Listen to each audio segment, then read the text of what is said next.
That's why I gave it to him. Really? Yeah. Actually, no one with him. I've been doing it for a long time.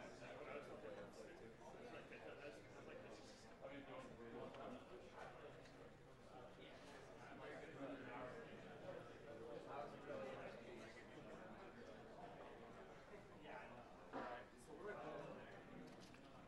And there should be a couple of extension cables just kind of laying there.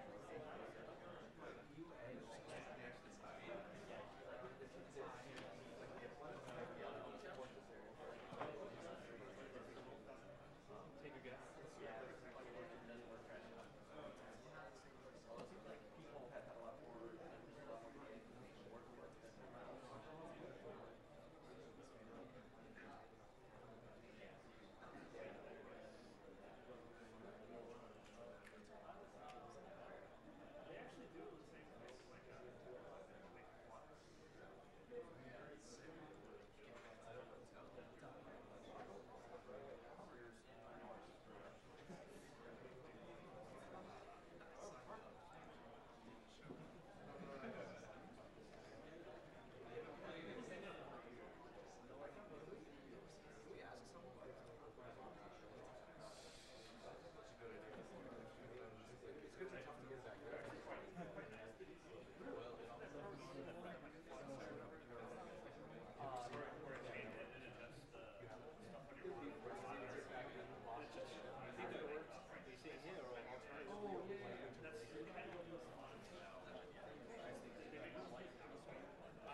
Bill's coming down.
Alright, welcome back everyone. Unless if you're just joining us. This is Awesome Games Done Quick 2014, hosted by Speed Demos Archive and Speedruns Live. We are raising money for the Prevent Cancer Foundation.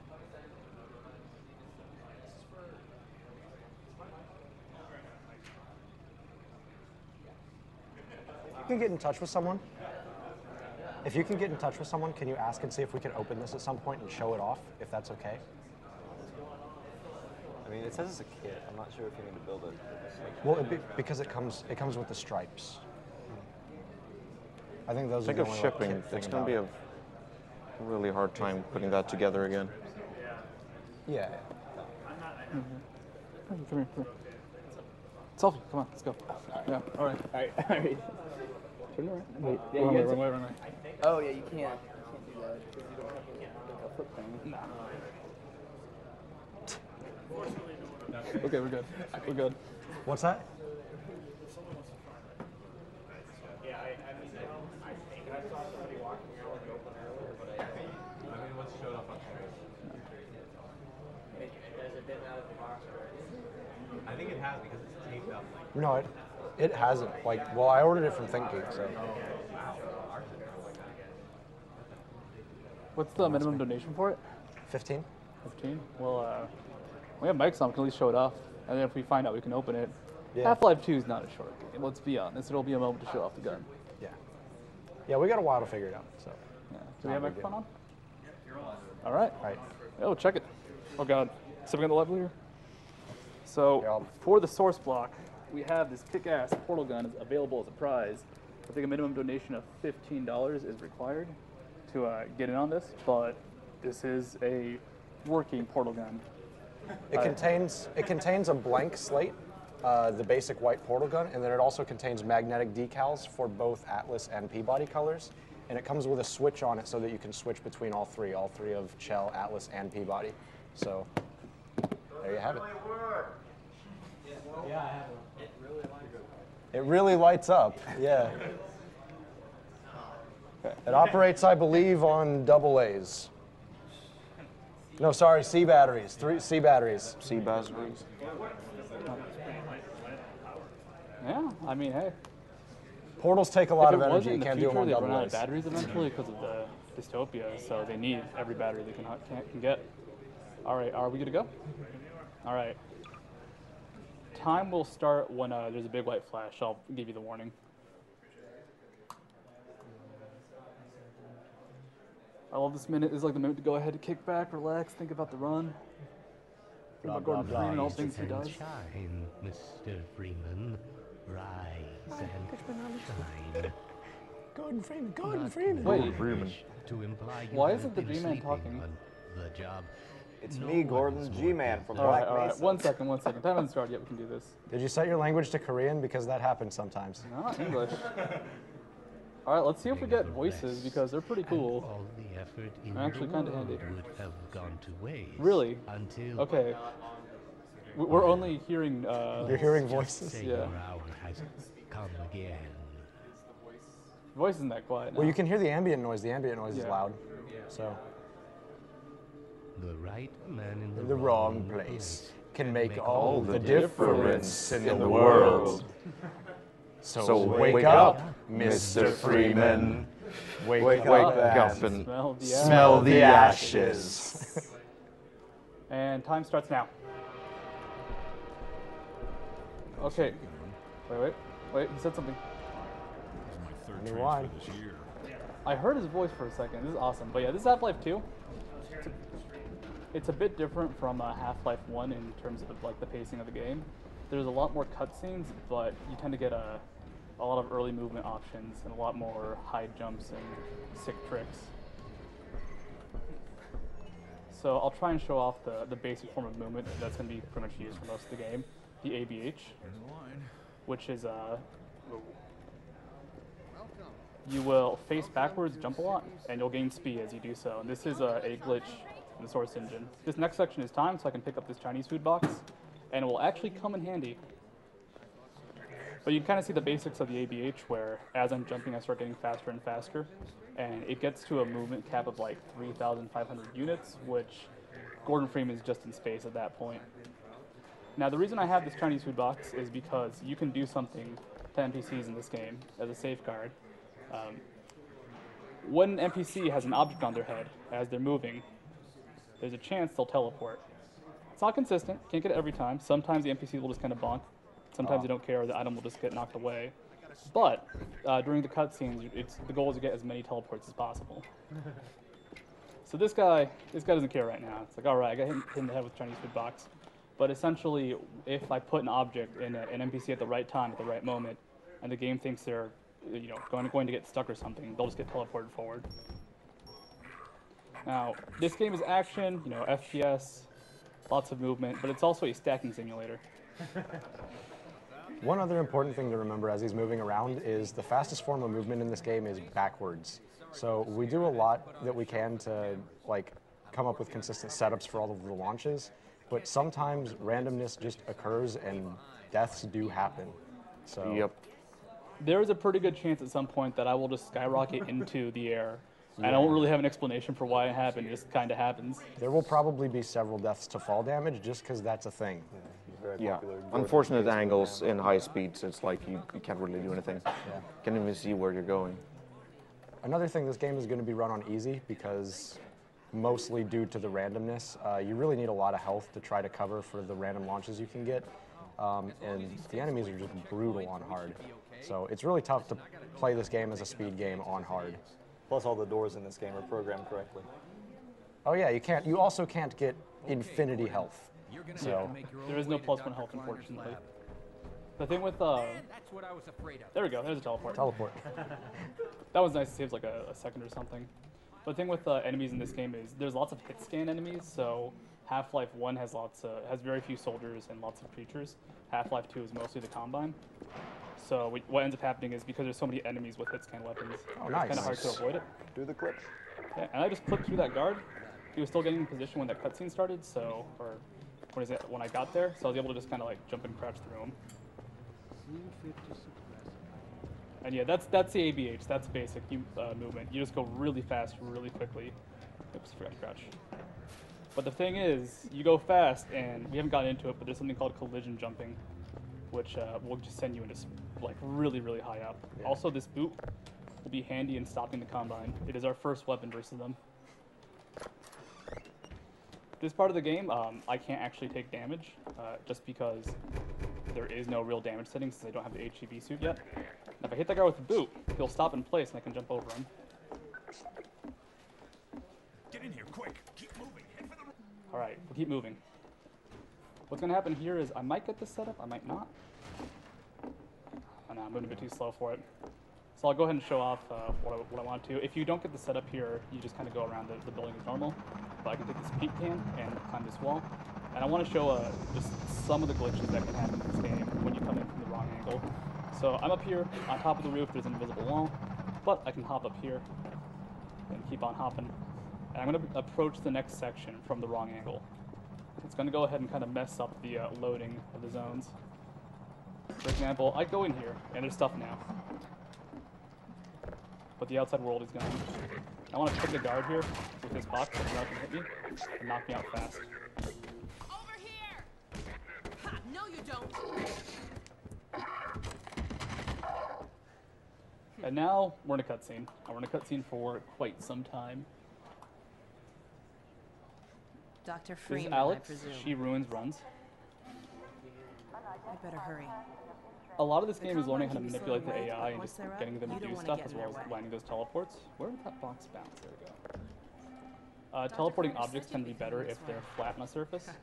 So I could grab a barrel and try to bonk Alex in the head, but there's a good chance it will do nothing. So hopefully I'll be able to get her just to move around, move quickly. My father worked with you back in Black Mesa.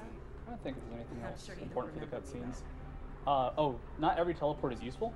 Sometimes I'll get someone to move forward, but they'll be stuck in dialogue, and the trigger for the next action isn't based off their positioning so much as their dialogue or timing. So, in Remember cases him like from Black that, Mesa? all Your old right, I can get a cool administrator. teleport, but it will do absolutely Don't get nothing. my dad started on Dr. Breen. This is my favorite hallway. You get, come on, Alex, come on. No, box is Aw. gone. And actually, it can despawn, and it just did as the box kind of flung out of. Wait, there it is. Funny, you showed up on this day in particular. There's a good chance when something is on the ground during a loading screen, it will despawn if it's not supposed to be there. Alex, please. Alex, come on. Work with me. That is actually a time-saving teleport. If I get one here, It's a dangerous route to my father's lab. Through the old Nothing. canals. Such bad luck. the source Today engine we're giveth, the source finally on engine the verge taketh. of having a better way. But time and time again, I will just bonk NPCs in the head. There we go. There. Little one. Little, it saves time. The first time I went through this, I kind of did the same thing, except I would just throw it whenever I could find it anybody. Oh, and by the way, Now, welcome to Kleiner's Lab. This is the first big cutscene. This is the reveal where we get the HEV suit again. Here's a cactus. A lot of people miss it, but you can teleport the cactus. uh-oh, everything all right, Dr. Kleiner? Oh, hello, Alex. Well, You can also get a book. almost all right. And if you teleport the book into the cactus, the book will go flying. But first, I actually want to make sure I try and go for teleports here. Suspect Barney of trapping and my goodness. Not quite, not quite. Heyman. It really Gotta- is you. Gotta have isn't dialogue it? with Kleiner.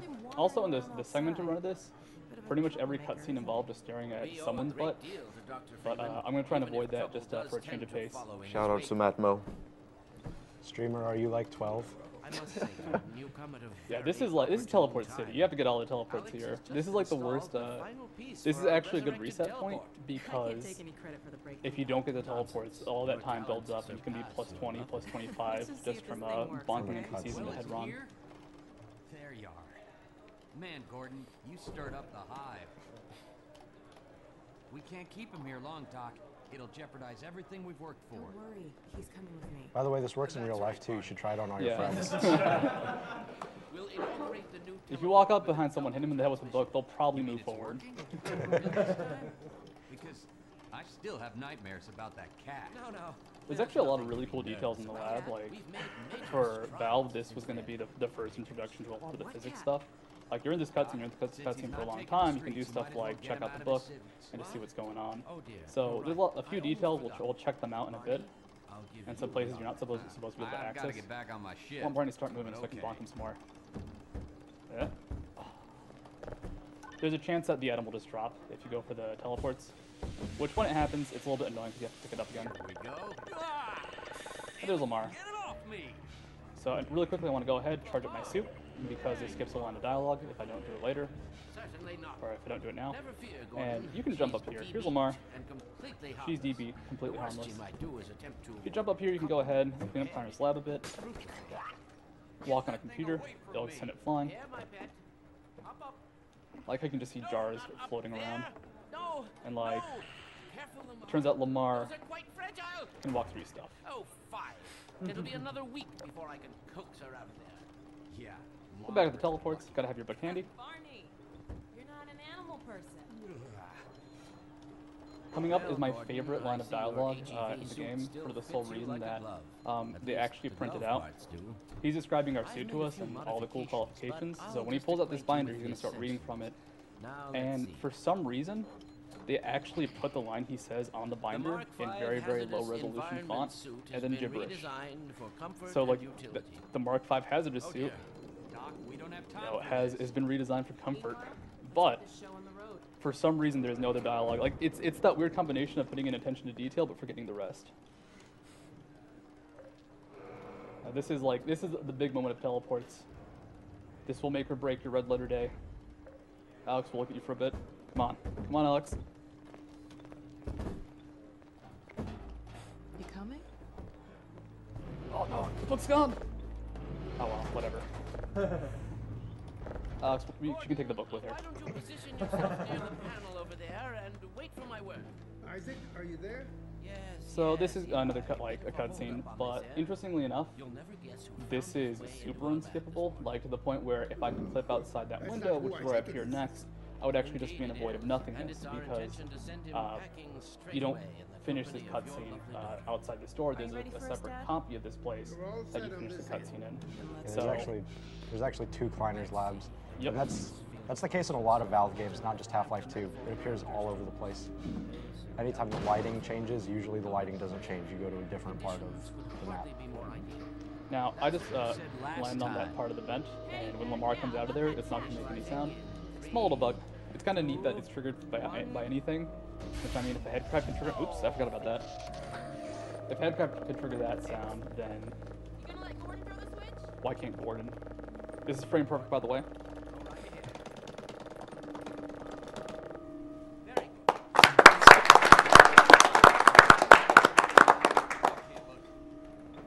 In the scripted run, that's the only thing you use scripts for.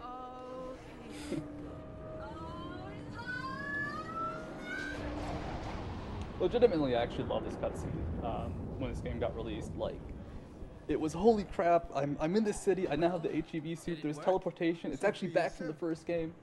And then, stuff happens. My relief is almost palpable. Well, I guess for little details in this room, there's security monitors that monitor this one corner, and I believe this also covers a tiny little stairwell.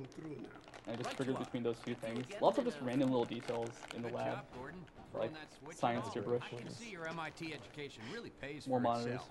All right, If you see an NPC in 3D, like this, not just a static image, they're actually on the map somewhere. So, for example, in the early parts of train station, there's green on monitors. If I no-clip, I could show you green in an empty room just sitting there standing. In 3, 2, One. Barney, if you'd be so kind. By the way, this is actually the worst part of runs. This guy right here is the worst NPC in Half-Life 2 runs. We'll come into him a lot later. He's a big source of RNG towards the end of the run. What the hell? Alright, here's Lamar. No sound.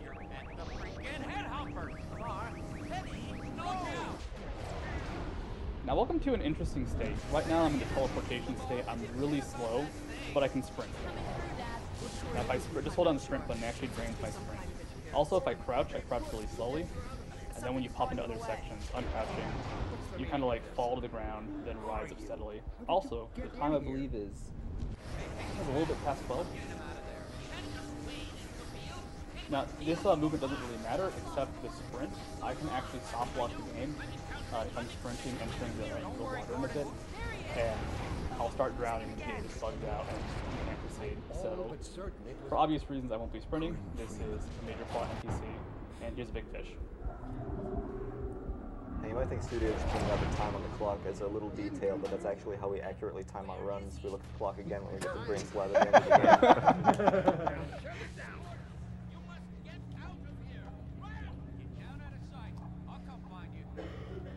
And speedrun starts now. So, I did this earlier. I did the little wall climb. The way this works is if you have an item, you can pick it up and repeatedly jump. The way my inputs are set up, the only special input I have is the mouse wheel is bound to jump. So right now I'm picking up the item and jumping a lot. And that time I'm falling. Now this is where you normally get the crowbar. But we don't need that. That's Barney being annoying. I don't want to deal with him. I know he's going to be a pain later, so why give him the satisfaction of helping me out? So instead, we skip that cutscene, grab this box, and we're going to keep item climbing. I don't have a weapon, which is kind of a big issue. Normally, you're supposed to break down these boards. Right now, I'm just going to item climb over that fence, because, hey, I can. But now we're going to start seeing enemies, and unlike the early part of the game, I can now take damage and die. And there are guards that will like to make that happen. Also a train that will do that. So first, I have to navigate through this section. You can kind of jump on these boards on the side, and then scooch out and something knock me up. So, oh, I'm dying. So I'm gonna get shot a bit. If you get knocked up there, you'll body block the doorway. So I'll take a bit of damage, but it should be okay. 65 is kind of low. I'm still gonna fall damage in a second, so we'll see how this goes. But because I have a weapon, I have to skip most barriers. I can't detonate barrels. I can't really do anything to keep myself alive and protected. Let's save right here for safety. It's very possible to die right here.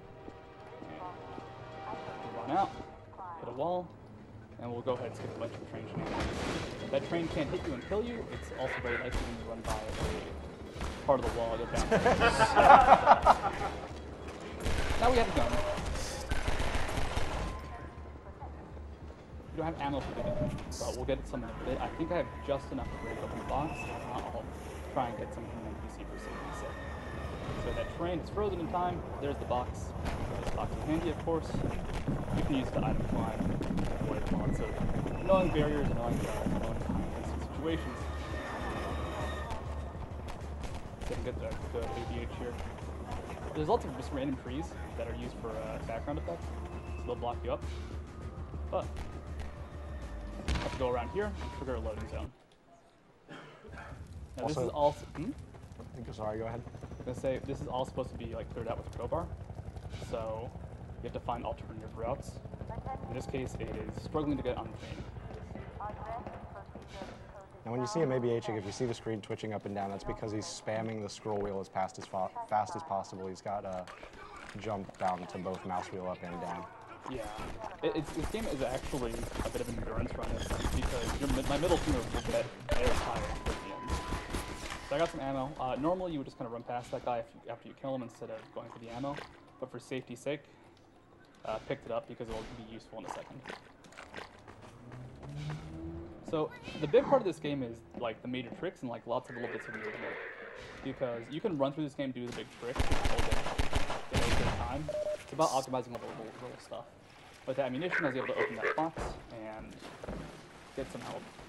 Here I have to make sure that if the barrel's going to explode, it'll explode in ways that won't kill me, or I'll have to get to a safe spot. So I think I'll do it. There you go. Once those barrels explode, it opens the gate. I'm A-OK. you can actually just jump through this section. It's code 3, moving on. And I just have to feed the barnacles this barrel, and he'll be pleased with me and let me through.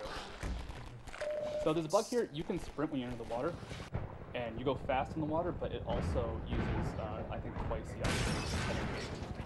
So I'm going to go ahead and sprint in the water, and when you come out of the water sprinting, Gordon goes really high up. Kind of like a Free Willy of scientists. I kind of fell. Oops. That's okay. We'll take the normal route. You want to try and like get to the good area there, maintaining the ABH. If not, you can kind of hop to the side here and jump. It still might not be enough. There we go.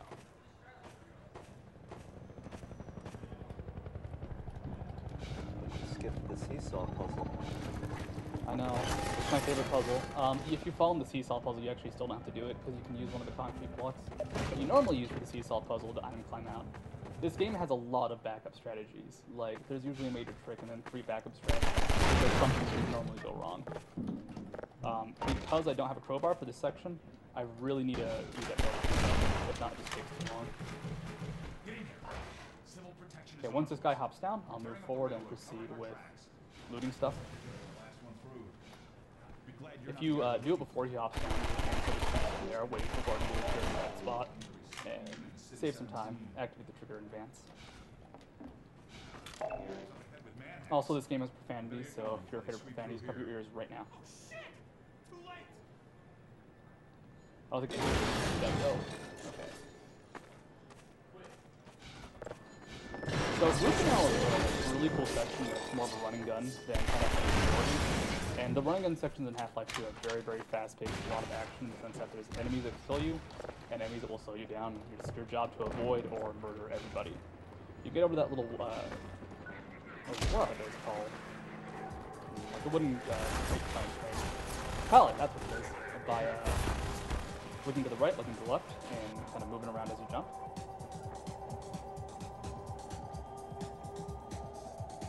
Coming up is the SMG. Every gun you pick up is used. Some of them are skipped though, like the Eagle and the Desert Eagle revolver and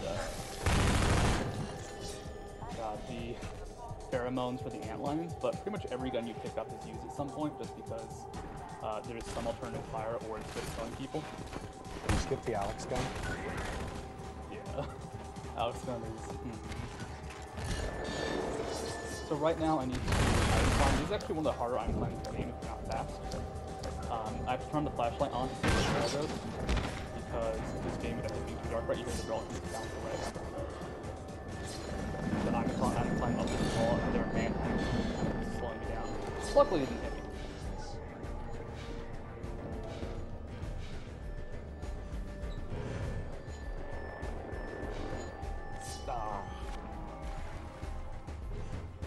Jump's a little tricky. You have to get very close to the edge. That should be it. We're good. Coming up is a guard that's going to rappel from the ceiling. I'm going to stop and shoot him in the face, because if not, he'll land on my face, get clipped into me.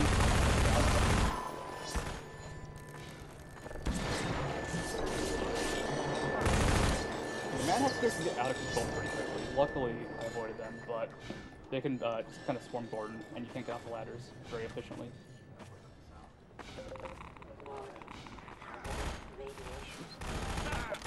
The health with the armor, that'd be safe. If you go through little quarters like that while bouncing from the ASH, you'll maintain speed, and it's pretty important for a lot of sections to not lose time. Also, quick item climb over here. Just oh god, FPS dropped for a second. But you can jump over a fence and not deal with some of these things.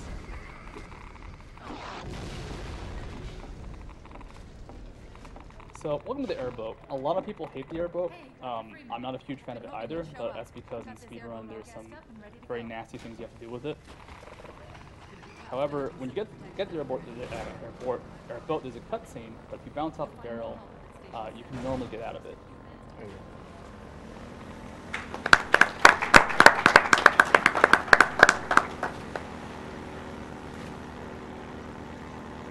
Now the airboat sucks for one big reason, that's called dam skip. And dam skip is the hardest trick in the run. because it really has nothing to do with the rest of the run in terms of movement. Like, I could practice every other part of Half-Life 2 for 100 hours, but it won't help me do the damn jump. And it's also really important for saving time. It saves about like 2 or so minutes. So hopefully I can get that in the first few tries. I mean, it's a bit wonky. But as for the airboat itself, it's got some unique physics mechanics. It's very heavy and will automatically right itself, because unlike the buggy that you get later, you don't have the gravity gun for this. That you don't get later. What? Oh yeah, the buggy, buggy that that you don't we'll use. see. We'll see the buggy at some point. It appears on the screen. If we just don't get into it. Thank you.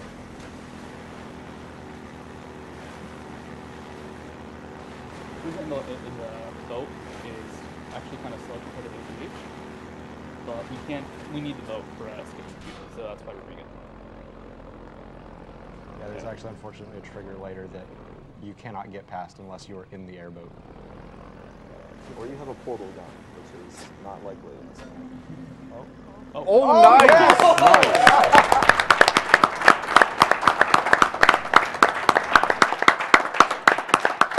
That was crazy. Great job. So the reason he's driving backwards here is in the version of Half-Life 2 he's running, when you enter a load zone, the airboat comes to a complete stop. And it turns out it's actually exactly as fast backwards as it is forward. So it's faster to just go backwards than it is to turn around. There's a barrel here I have to shoot. This is actually kind of RNG, in the sense that, oh cool, got it. The barrel's not, the pistol's not too accurate at long distances, but you have to hit that barrel to get that giant steel beam down. Get some nice loot. So Water Hazard, it's a relatively easy section in the sense that the movement's simple, but there's lots of big tricks to skip pretty much all of the levels. Normally in Water Hazard you have to get out a lot, you do a lot of stuff across the map, like you have to open lots of gates. That barrel that I shot, normally you get close to it after getting down. There's lots of shenanigans with the Combine soldiers. For example, I bounce on them, and they'll ragdoll and go crazy, but that can actually affect my movement. There's also going to be a helicopter coming up, and he's a pretty cool guy. I like the helicopter. You can get him stuck, but I'm not going to do that because it wastes time, and the helicopter can be really fun. So I get either lucky or unlucky.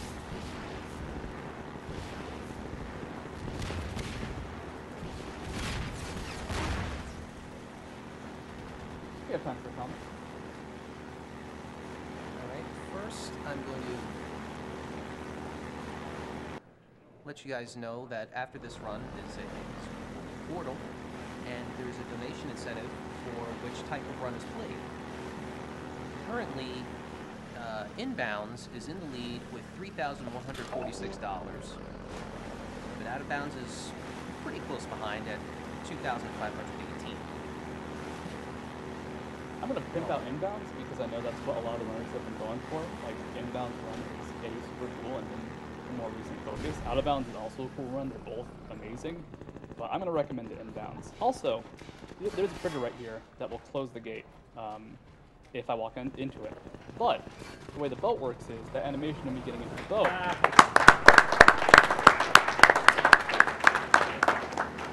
That animation isn't actually an animation. Gordon just teleports to the boat, and the hitbox becomes the boat itself. So, trigger skipped, don't have to worry about loud sirens, and doors closing in front of me. Here's a pretty easy skip. You just have to kind of bonk the boat to the side of the wall, and you just fly onto the wood right there.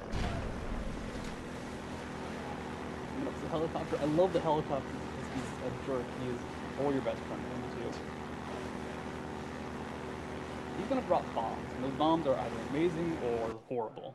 If he drops a bomb in a good position, I can actually boost off them or see if they ignore it. Either neutral or good. If he drops a bomb in a bad position, which right now they're all pretty avoidable, but eventually the area of map gets much tighter. Those bombs get much nastier. So there's our copter friend. He's also the boss of this section, but we'll be skipping him, so he'll be able to go ahead and keep doing his copter friend. So I think this one I'm going to do stop. There we go. It's not a huge time saver. You don't want to do it too much just because you do need a decent amount of HP. I'll be doing attempting a skip that is really unreliable and completely pointless. It looks awesome. So, I dig it. yeah, I'll need a bit more HP armor for that. For a marathon. Yeah. If it doesn't work, just like reload. No matter what, the effects will be good. There's also a random SMG grenade on the ground right there. Those are actually pretty important. All the explosives, with the exception of the rocket launcher up there, are pretty important for general movement. You can use them to get places very, very effectively. And this is a section that, for whatever reason, was my bane learning game. Very slippery top of the tunnels, but when you first learn the game and when I first played it, I just could not get past that without just having trouble. Also, the music stops during loading screens and it makes me sad. GG Val. Volvo fix, please. Alright, Copter, I'm gonna start dropping bombs for me a bit. We can actually talk about the different versions. So, this is the new engine. This is the version that Valmov, the second one, was made in, and it features the AV8.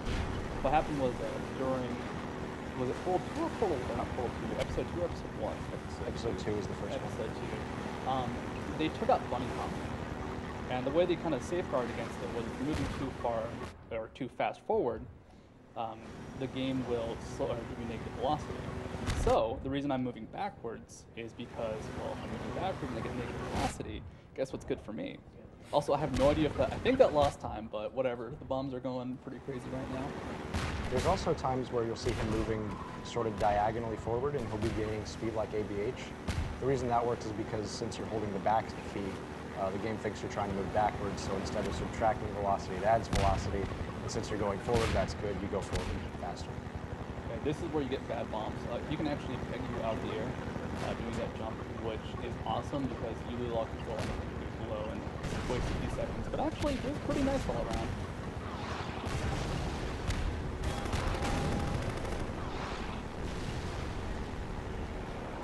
That collapse, you can slip under here.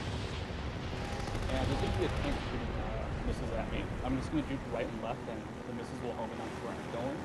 So as long as I kind of spot back and forth and bomb me, I'll be able to avoid most of them. Perfect.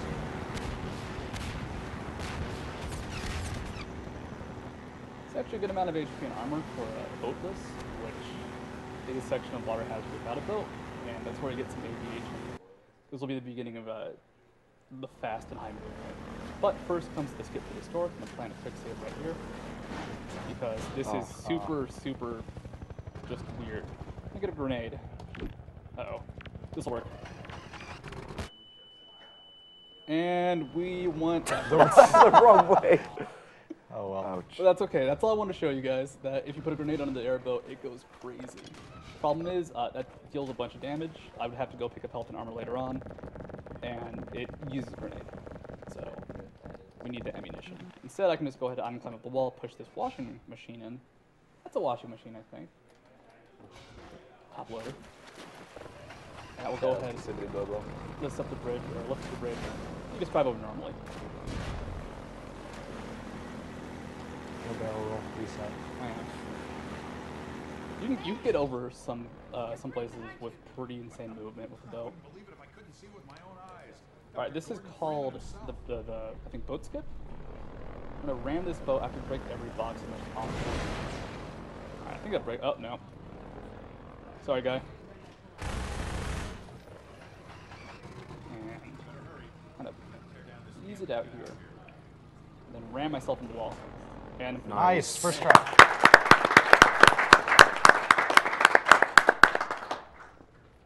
So, things are a little bit different. They expect you to have a boat with a gun. Instead, I have a Gordon Freeman that can fly. So, I have to make sure I don't die, because there's a lot of sections with toxic waste that will deal pretty continuous damage. So my goal is to get through here quickly and not take a bunch of damage. That boat skip skips a cutscene, and also Gordon just moves faster than the boat anyways, so let's see how this goes. Did I get up here? Not quite. That's all right. You want to go to a higher level, but I can just go ahead and go through this kind of a little bit normally. A little bit more damaging and a little bit slower, but you roll with what you're dealt with. Uh-oh. A lot of times you're going to kind of see him stop and stare at a point off in space or at a wall or something. He's trying to set up for the launches to make them as consistent as possible. There you my go. goodness. Okay, land the goop.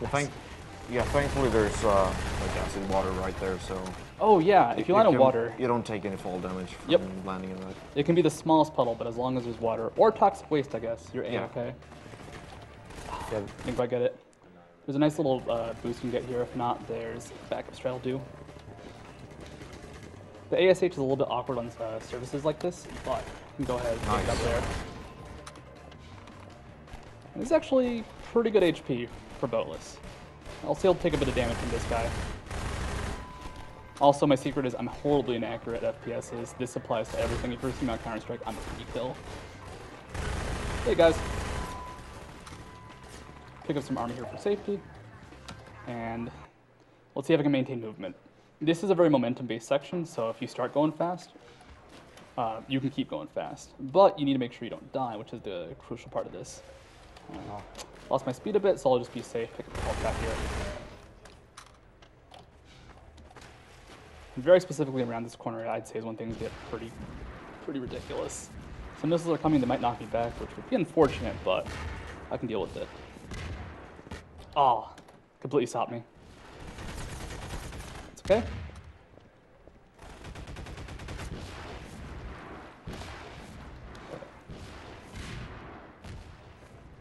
You pretty much gain massive speed at the drop of a hat here because of the slope surfaces. Which, when it comes to ABHing and ASHing, slopes are amazing. Or terrifying. So ABH is accelerated back hopping, and ASH is accelerated side hopping. This is the zombie tunnel. You take a lot of damage here, so it's good to be safe with the saves. I might get picked up by a barnacle, or I might take a bit of... Oh, hey, I hit the wall, so I stopped all my momentum. There we go.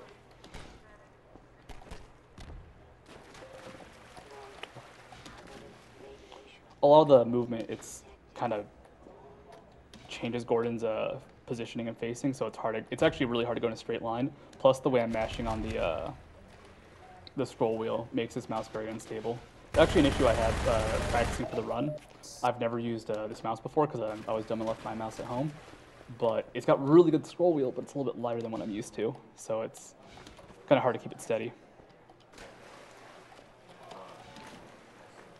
You can kind of maintain speed in those toxic tunnels, but it can be neither here nor there. Sometimes it eats you up, sometimes it gives you speed. Now, coming up is, I believe this is the dam skip. We have two names for two different jumps over. One of them isn't even a dam, but we call it the dam skip, or dam jump. So I'm trying to position here, and then angle here. And this is where you would fight the helicopter. Yes. No speed. Okay. I think the water's not good, but I think I can make this work if I don't die. All right, let's roll.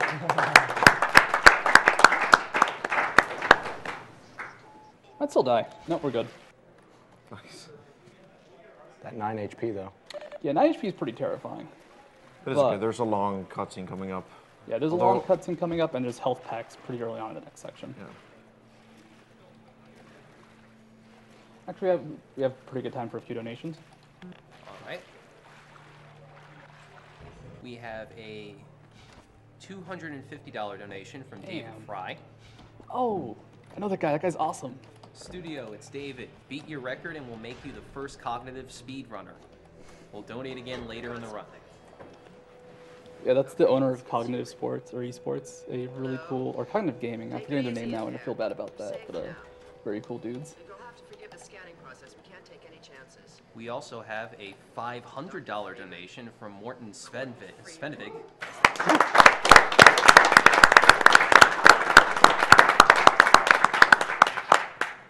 He says, held on to this donation for Studio's run. I've had a fantastic time so far. I love what you're doing here. Keep up the good work. Black Mesa. I do so envy you working with Eli and Dr. Clyde over there. Coming up is more teleports. This is a very long cutscene, and there is some stuff to do in it, but this is kind of like the in-between point, the resting point in the game, and it gives you a lot of the plot background, a lot of the setup for future. Mossman's not a good person. But you get a few teleports, get to play with Dog for the first time, and I'll hopefully be able to go for a decent basketball shot. Teleports here actually don't matter because of Mossman's conversation. So she moved forward, but she has to finish talking anyways and kind of hold her hand out. And the most important thing about Mossman is she has a really weird stain on her back that I don't know how you would get. She keeps facing me so I can't show it off. But there it is. Like, back left shoulder. I don't know how you get that. I don't know how you get that. You don't want to know. Random note about the game and the costumes. You can tell Mossman's outfit is actually very damaged, which is a pretty cool, just not twist, but design to go with because this is the post-apocalyptic future. New clothes is probably hard to come by, and the fact that her shirt's teared and tattered, you know, it's not horrible, but she's still been living in a pretty bad situation.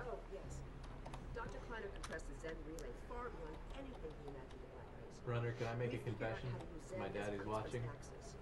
When this game first came out, I faked being sick to stay home and play it, and I do not regret it at all to this day. That is fantastic.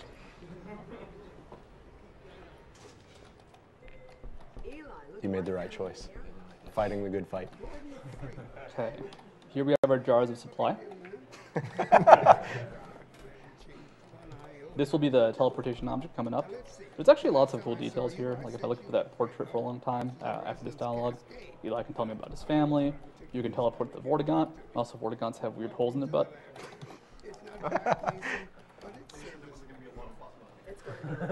Not an Alex, not an Alex. Vortigaunt butts you can look at. Also, doggy. This spot right here, I discovered it the hard way, will not trigger the next area. What happens is Alex is going to show up in the room, have some dialogue, have some conversation, and then you want to stand right here because Alex approaches you and she'll be closer to that keypad. So it says denied, or error, but she'll be accepted. So because that's where you want to stand, I once got to this cutscene, went to the bathroom after positioning myself there just to kill some time, and came back and wasted like 4 minutes because I'd gone to the bathroom instead of speedrun, which it was kind of worth it. 50-50.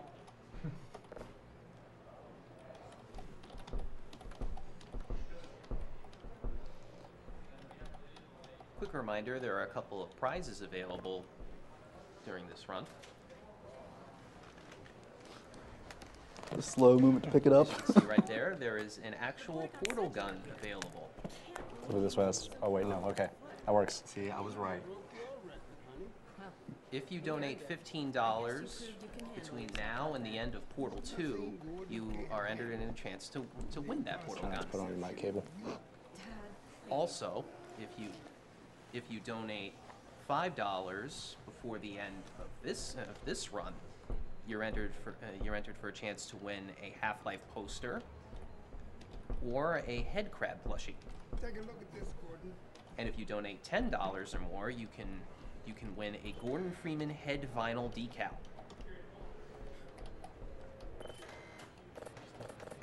Wants me to look at this. It's very exciting. What's that? Oh, we've also got a really kick-ass statue of I believe it's Tychus from StarCraft 2 on a dead Hydralisk. And the box coming out. The big box is here. I carried that thing for a while. It's heavy. These are limited edition and very, very cool. We'd open it and show you, but it's probably a really bad idea. Yes, and that prize is a minimum donation of $50, but the cutoff for it is at the end of Antechamber. There's an off chance I won't be able to hear my grenades because I can only hear some of the sounds for some reason.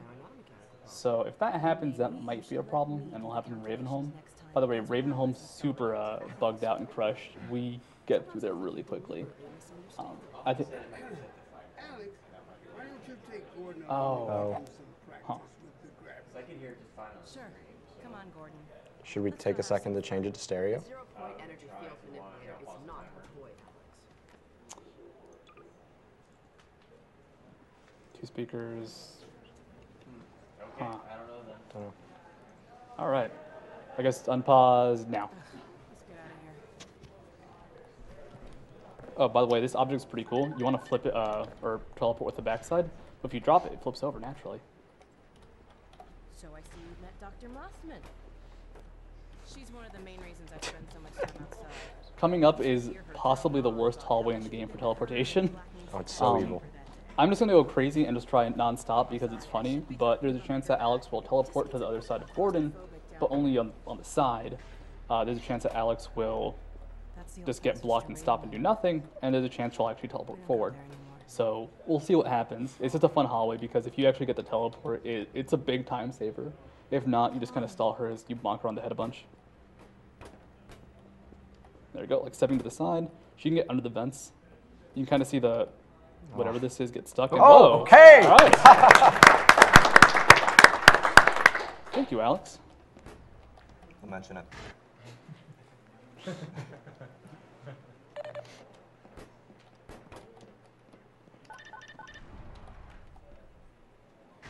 Also, keep in mind there are a couple of donation incentives coming up. The next game is Portal, and for that game you can choose which category is played. Currently, Inbounds is beating Out of Bounds by about $1,500. Okay. I need that dialogue to go properly. She has to be far enough along, or Sure. once you leave that section, she will not proceed as normal. And I can just pick up the gun and head on out, and she'll follow me as getting up here triggers something, or triggers her movement. Now, I'm going to clean up the scrapyard. It's very messy. So we can go ahead, go to some of these barrels. Yeah. These wooden planks, or pallets, can toss those too. Boxes, everything's got to go. And what happens is, I can manipulate Dog in a bit. Dog is the big old robot. We'll see him in a sec. He's pretty cool. But for this cutscene, he'll want to play catch. And if I don't want to play, I have to make sure there's nothing else he can play with, or he'll pick it up and toss it out. So we can go ahead and just kind of blow up all the stuff over here. There's a few barrels over there, but we'll be there in a second. Here's Dog. He can murder you like 10 different places. His hitbox is huge, and when he collides with you and you're by a wall, you die. You die very, very quickly. So not for a while, but in the future I'll actually have to kind of walk around and avoid him, or if not, he'll crush me unintentionally. Which, he's a dog. You know, he's a nice guy. He's useful. He'll let you finish the run, so... Do you guys think? Do you guys think chat will spam Franker Z's for a robot dog? I hope they can. I hope they will. By the way, I'd highly recommend not putting sub chat on. But you have to pick up these boxes. Dog gets happy. These boxes are kind of funny too in that they're weak boxes. You can tell because they're kind of damaged. You got people to subscribe just to spam Franker Z. Good job. I'm okay with that. I'm a Franker Z supporter. Free the dog. And now we can just very easily destroy other boxes. So for the end of this cutscene, Dog has to be positioned by that trash can. So we'll go ahead and move that to the side. I could have killed myself there on accident. Whoops. And you can block this with your body, and Dog will eventually run and pick it up. I can get a little bit closer.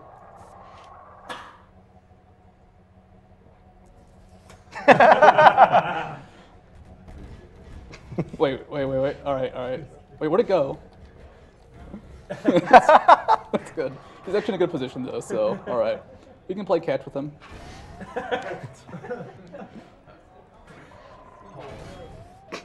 Or if I don't do anything, he'll eventually just put his hand down, try and move, but there's nothing for him to pick up, so he'll sit there.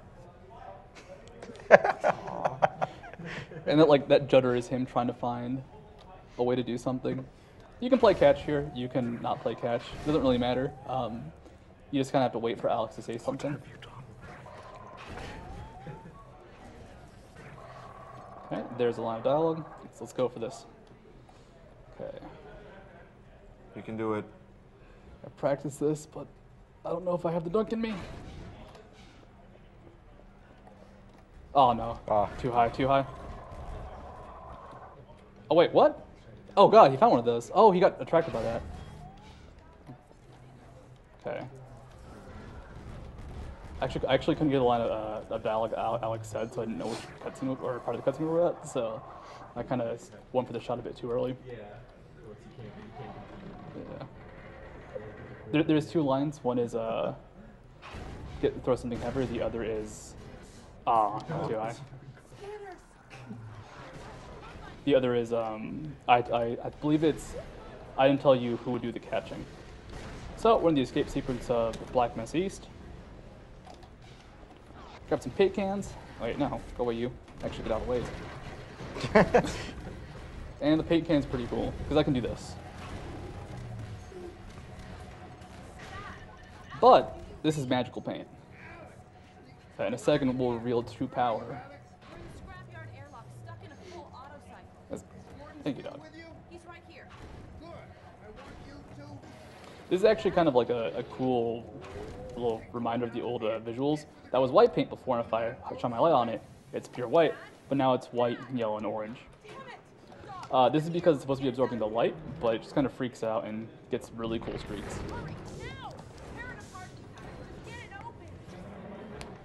Cutscene's almost over. We're almost there, guys. Okay. I gotta open the door a bit more. And then I'll try and crush Alex with debris. Rest in peace, Alex. You had a good run. And here is the coolest physics object in the game. Yes. Oh, okay, cool. This is the cord against the wall, and for whatever reason, you can just take it as long as you want, through the wall as far as you want. And it just keeps going. You can't get it through this hole though, because it's actually a solid barrier. But I won't be taking it with me, because unfortunately, you don't move quickly with it. And we are finally done with Black Mesa East.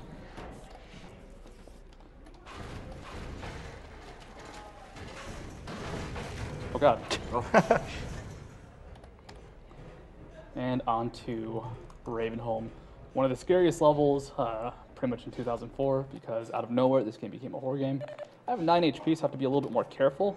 I might die because I've never done this with 9 HP. We'll see how that goes. There's some zombies here. I have to hold this saw blade up high, or they'll knock it down. More zombies here. And you kill them to get a box for the starway. So make sure, there we go. Fit nice and perfectly. Can item climb up here. And safety quick save. Because I have a nasty habit of blowing myself to death. Using the gravity gun, we can now do some cool boosting. And this is actually a very hard item climb. And the barrel can very easily lose position. I have to kind of back on out because of that little drain pipe right there. But I made it through.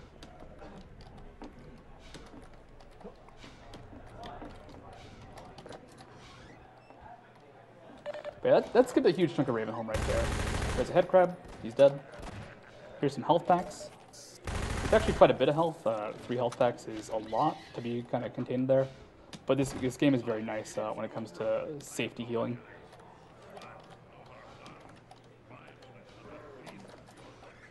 By the way, a lot of this movement is very easy to fall off. Like that jump is pretty reliable in terms of falling off the last second because there's an invisible box you have to jump over as you do that jump. Still low on HP, but that's okay. So this is a section I really need a grenade in. I need to be able to hear the grenade. Oops. Okay, I have to... Zombie, I have to kill this guy. You too. Okay. This item climb is a little bit difficult at the beginning because it's a very narrow wall you're climbing on, but you get high up, you'll be okay. So if I can't hear the grenade, I'm actually gonna have to use a different strategy. Okay, cool. Oh god, I can hear it for like a second. So I'll probably just go for, whoa. Oh, whoops, I quick saved in the wrong spot. So I'll just have to go ahead and, I'll try it one more time. It's almost there. It's almost there. I can feel. I'll have to. I have an idea. No, not quite. The thing with this trick is what I'm supposed to do is use a grenade to rebound off the ceiling,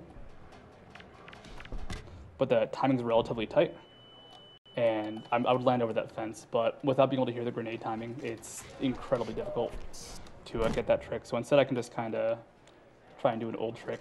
This was an old route change. I believe the grenade jump. I think that was OVC, Obtained Video Code, who brought that to light and RTA runs. Instead, you could just kind of navigate here to the side. I have to do a jump that I haven't done in a while. You have to wait for a little elevator, and it's very slow, but because of how we came here, this area is not really loaded in properly, and now it's a little bit short. There's Father Grigori. There you go. And over the fence. And that skips the first map of 2 maps that we skip in this run. Now, we don't have Father Grigori 2, so we're going to have to, instead of waiting for him to fight zombies and use a bunch of fire and all that jazz, we're just going to grenade launch over one of these walls. Something to note is that Gordon Freeman, when he has sprinted, pretty much has ice physics. Like, it's actually ridiculous how much he moves, so it's very dangerous to sprint up certain surfaces because he'll ramp off of it, which is cool sometimes, but that little part of the graveyard, I could have ramped into a bad spot, and actually we'll probably ramp a bit here. So this is the end of Ravenholm, going down to the mines. Mines aren't too pleasant, but luckily if you know where you're going, just kind of run and throw your face at stuff. Oops, there's ramping. A lot of headcrabs here, but unlike Half-Life, their hitbox isn't gigantic, so they're relatively easy to deal with. Those guys, if they hit me, I just bounced off a headcrab, will take you down to 1 HP. And I have a chance of drowning, so that's very dangerous. So.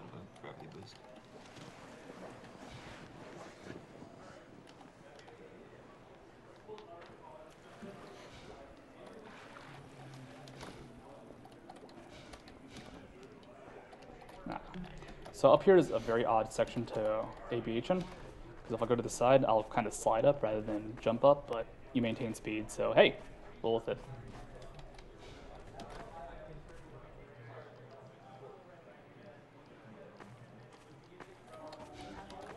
I believe in the segmented run, they actually do a ramp and end up on the out-of-bounds section. That's not consistent.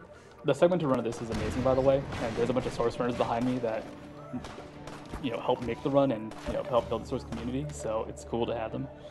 And they help make pretty much what is a solid guide for some arcade strats. So we're gonna pick up the shotgun in a bit. The shotgun is amazing for combat. Well, one-shot most Combine soldiers, as long as you're close enough, and quite often we'll have to kill Combines every now and then. Winston's been hit. That shotgun you picked up, I believe, is the last point in the game where you can get a shotgun, right? You can still pick some off enemies, but I believe that's the last drop for quite some time. Oh, you can pick up Kleiner's gun, which is funny. So that's like you could be a jerk to Kleiner. That's like way, way later. Yeah, like for the next foreseeable future. That's like one of the few last shotguns. It's Leon. We're all clear. And I've got Gordon. So we're about to hit Coast. Coast is the most open area in the game, and it's a fantastic piece of gameplay, especially for the speed run. We'll see how it goes. There's one trick that I haven't been able to get consistently, and it has to do with some weird mouse issues. Get a box here to block in that NPC, or he'll try and run. You'll see him move in a second. And I've got Gordon Freeman with me. It's like when he does like this jolt, that's him trying to run back to the door. Oh, he actually didn't do it. Cool. But there's a chance he'll try and run away, which wastes a bunch of time because you have to wait for him to reach a door. I can load some ammo right now, get more HP, get more armor. Can also trash the place. Throw tires everywhere, be a huge jerk. This is the story of a guy named Gordon Freeman who is mute, sticks his butt out as he flies across all of the land, and then just kind of hits people with stuff as he wrecks their place. I like the plot, actually. Oh, random thing is that these shards of wood from the boxes are one of the best items in the game to do teleports with. They're kind of oddly shaped, but for some reason that shape is perfect for just messing with NPCs' hitboxes. Good timing. Okay, Alex, we're all set. And there's a trick we haven't explained too much of called, I think it's collision boosting is the exact name. Pretty much if I hit a surface, or a slope surface, and I have high speed, it's treated as a ramp, more or less. Gordon will kind of physics up it and can do some crazy stuff. Solid, just straight walls will not work that well, but if you have something with any sort of slant, it can be quite effective. There's an ammo supply crate on the back of the car that's in a comfort. That's actually really good at teleport to get. Saves quite a bit of time as he's still talking. Car's all ready for you. Nope. Ooh.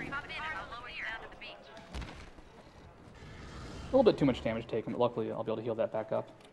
And got a good boost over the slope. So there's a lot of slope surfaces here that are kind of weird, kind of crazy. Whoa, Gordon, Gordon, no! I do not have enough HP to safely do the next few sections, so I'll be healed back up. It's possible I'll take no damage, but it's also possible I'll take a lot more than that. So for marathon's sake. This, I don't know if this will work. This is one that's been kind of problematic, but it might have been a different PC causing the issue. So you can actually move a bit while loading screens come up. So I'm gonna try and get some good movement, good speed while this loading screen comes up. The issue I've been having is that sometimes I can't actually move Gordon in the right direction at all. Like it's capping his movement for a bit. So just in case I have a safety strat.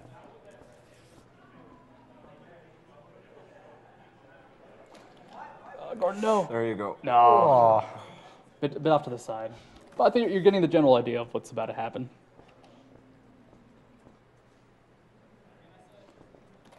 This is, all right, yes, I'll take it. Nice.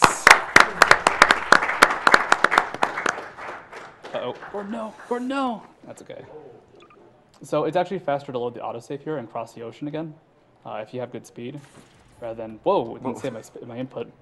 You can bounce on water holding jump, but I think I held jump during the loading screen, and it didn't say the input. But it's safer and faster to go just from this opposite side for this jump.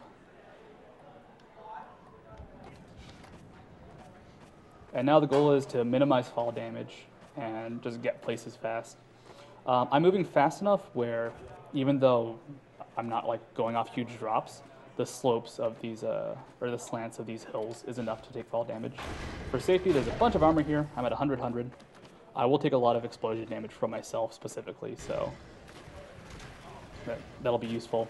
I'll take the safe route here just because there's like a 90% chance Gordon will just kind of fling himself into space if you go up this hill. And it's way too high. Like I love going up this hill, but Gordon just tends to kill himself, which is unfortunate. I need to pick up that rocket launcher. Oh, you can cover that one. Yeah, you need to grab the rocket launcher here because there's no other real way to kill the airships up ahead. So you basically render the game, for all intents and purposes, uncompletable if you don't pick that up. You could technically use SMG grenades and explosive barrels, but good luck with that. Nice. I'm feeling it, I'm feeling it, I'm feeling it. Gotta land, gotta land. We're good. Yes! Nice.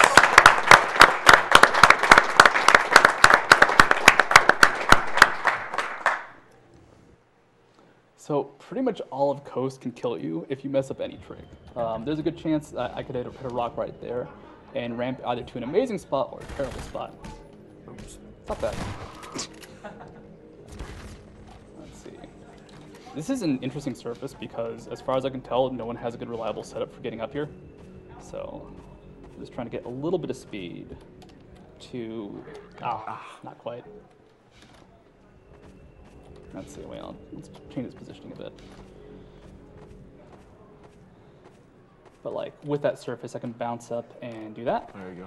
And here comes, I think, what is a very cool trick, and it'll actually be very hard for me with this mouse. Because if I even this out as much as possible, I have to be very precise. And if I don't move the mouse, this one's kind of light, so it's a little bit tricky. I can bounce up and land over here. Nice. Which skips an entire map. You normally have to go under the bridge, and we can hear that pleasant train sound. Yep. So that's actually the end of Highway 17. Highway 17, the section. We still have a little bit more beach maps though, so lots of open space still. Let's grab a safety health. I'm gonna do a boost here that is incredibly unreliable and I'll probably die. But there's an autosave right before, so hey, we're good. Who knows where I'll go? All right, I died. But that's probably gonna happen there. Luckily the autosave keeps you alive.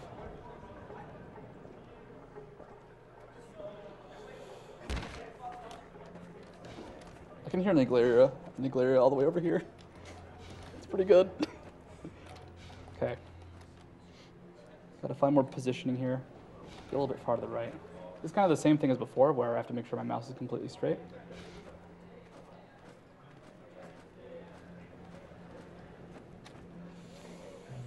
This is gonna be a little bit. Oh. No. Oh, whoops! I forgot to auto save loads that. And the thing is, if you load there, because you're already in flight and loading's already moved a bit, you're not gonna get that. This should be good for a different positioning. There we go. Bounce, bounce. Nice. Gordon Freeman. Nice and safe.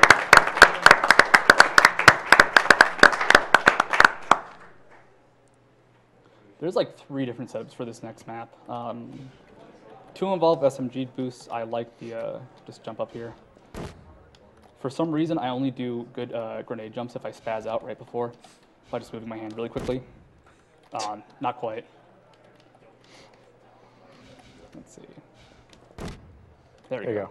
That's the right level of spazzing. And I have to get to a loading point. Normally you fight a bunch of Combine soldiers here. They open the door to the lighthouse, let you in. It's all nice and fancy, lots of combat, but that takes a while, and we'd have to wait for NPCs, which is like the worst thing. So instead you can kind of hold the wall right here. You minimize your fall damage and enter a loading zone, which will load the next part of the map. So turn right back around as soon as it finishes, and we're going to meet the rudest NPC in the entire game.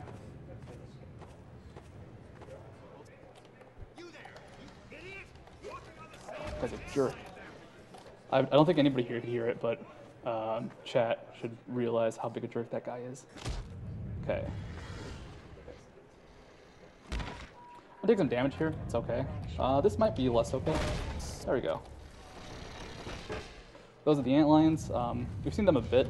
They're kind of annoying. They can actually spawn in front of me, but they'll be a little bit useful later on, as they'll actually be our allies. There's a few different setups here. Get Adam climb with those boxes up here.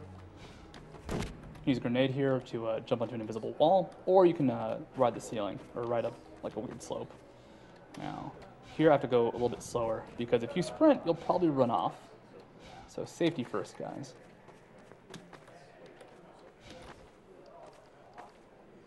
If you fall down on the inside of that area, you're pretty much stuck.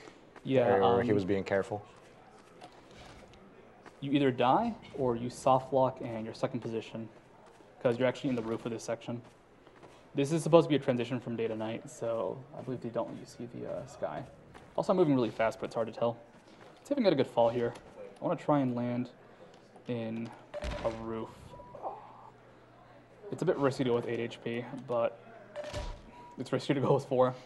If I don't get a good fall, I'll just go ahead and roll with like something like 10. I'm trying to like cling to part of the wall right here, but I can be a bit unreliable. There we go. And 42 HP is okay. I'll pick up some health packs in a bit. And that skips the pheromone pod. That whole map skips the pheromone pod and the battle with the antlion guard. What's nice is I still have friendly antlions, which will actually be a hindrance in a bit, but for the most part is nice. They can really get in your way. Yeah. You clearly can see. They can. They're friendly guys, though. We might have to kill a few, though. We actually will kill a few for sure. They will not survive the upcoming violence. So, for safety, I'm going to kill these guys. They'll chuck grenades at me, and I need really good positioning for a crit coming up. And here's safety health and safety armor. Bring us to 99 and 43. So, I have to find the weird white speck next to the white or giant white specks. And position here. I'm just going to be safe. Okay, no one behind me. An antlion can be behind you. Okay, that's actually really hard to hear. Let's see if I got it. Nah. So I can't hear the grenade well.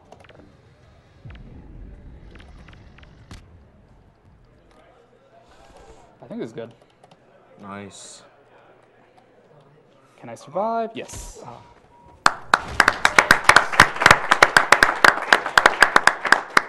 And here is my favorite zombie in the entire game. I'm going to waste a second just to watch him die. Because he just goes.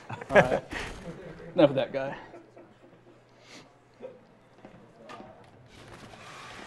Suicidal zombies. So coming up is Nova Prospect. I really like Nova Prospect as a map. This is probably the most actiony of the action maps. And it's very chaotic, very dangerous, very crazy. Lots of cool tech here. I have to get in there first, though. And to do that, I'm gonna have to kill 2 gunships. And this is why I have the Azuka. Well, not for these guys. They're just in the way. But to take out the gunship safely. I actually have to clear out a bunch of guards here, though, because for RTA attempts, they will probably kill me. Just because they're on turrets that do a lot of damage. So it's good to be safe here. And I got some bad RNG. Our guard wasn't at the right post. So let's see if I can go ahead and not get shot too hard. I'm getting shot really hard. Okay, cool. Antlines helped out. Antlines killed one of the guards at the side. It's good. I'm swirling the missile around because the gunship will target it down. So I have to be very cautious about how I hit it. One gunship down.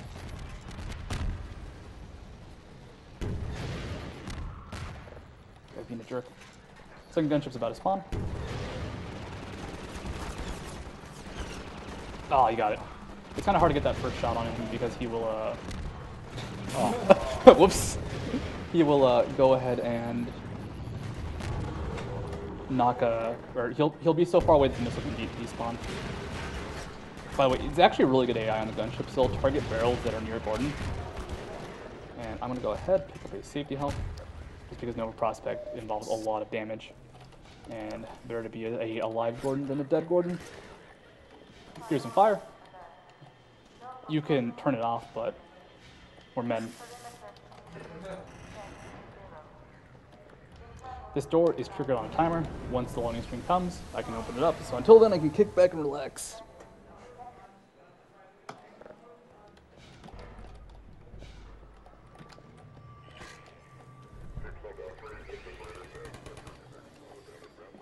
So there's a trick coming up that is used once in the entire run, but it's got the coolest name and it's actually got a really cool basis. Zimbabwe, could you explain Schrodinger's crouch? Sure. All right, so Schrodinger's crouch or quantum crouching, either one. Basically, when you crouch in this game, you go through an animation, and you can interrupt that animation by letting go of crouch or by crouching again. So what you do is you crouch, let go of crouch, and recrouch, and you're in a sort of state where your hitbox is small, but your camera is still positioned where your head would be. So you can use that to peek through ceilings.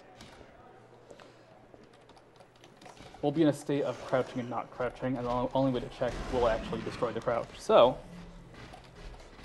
we use it once, we use it to press a button. It actually saves a decent amount of time. Ow. And I have to be fast about this because if not, these guards and manhacks will shoot me up. So position the barrel here. Position the barrel here. Here comes the manhacks. Alright. So crouch, uncrouch. Actually, I think I got it. There you go. Nice. And timer's a bit off now, so... Wait, I think all the guards already came out. Cool.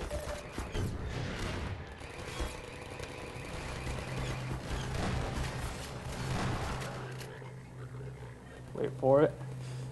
Wait for it. Oh, I went the wrong way. Oh, you got me. All right. Props to him. Okay, I'm actually gonna do a safety save. It's very low HP for this section. And I'm gonna go ahead and just shoot this guy from over here. Just, I think a grenade. Okay.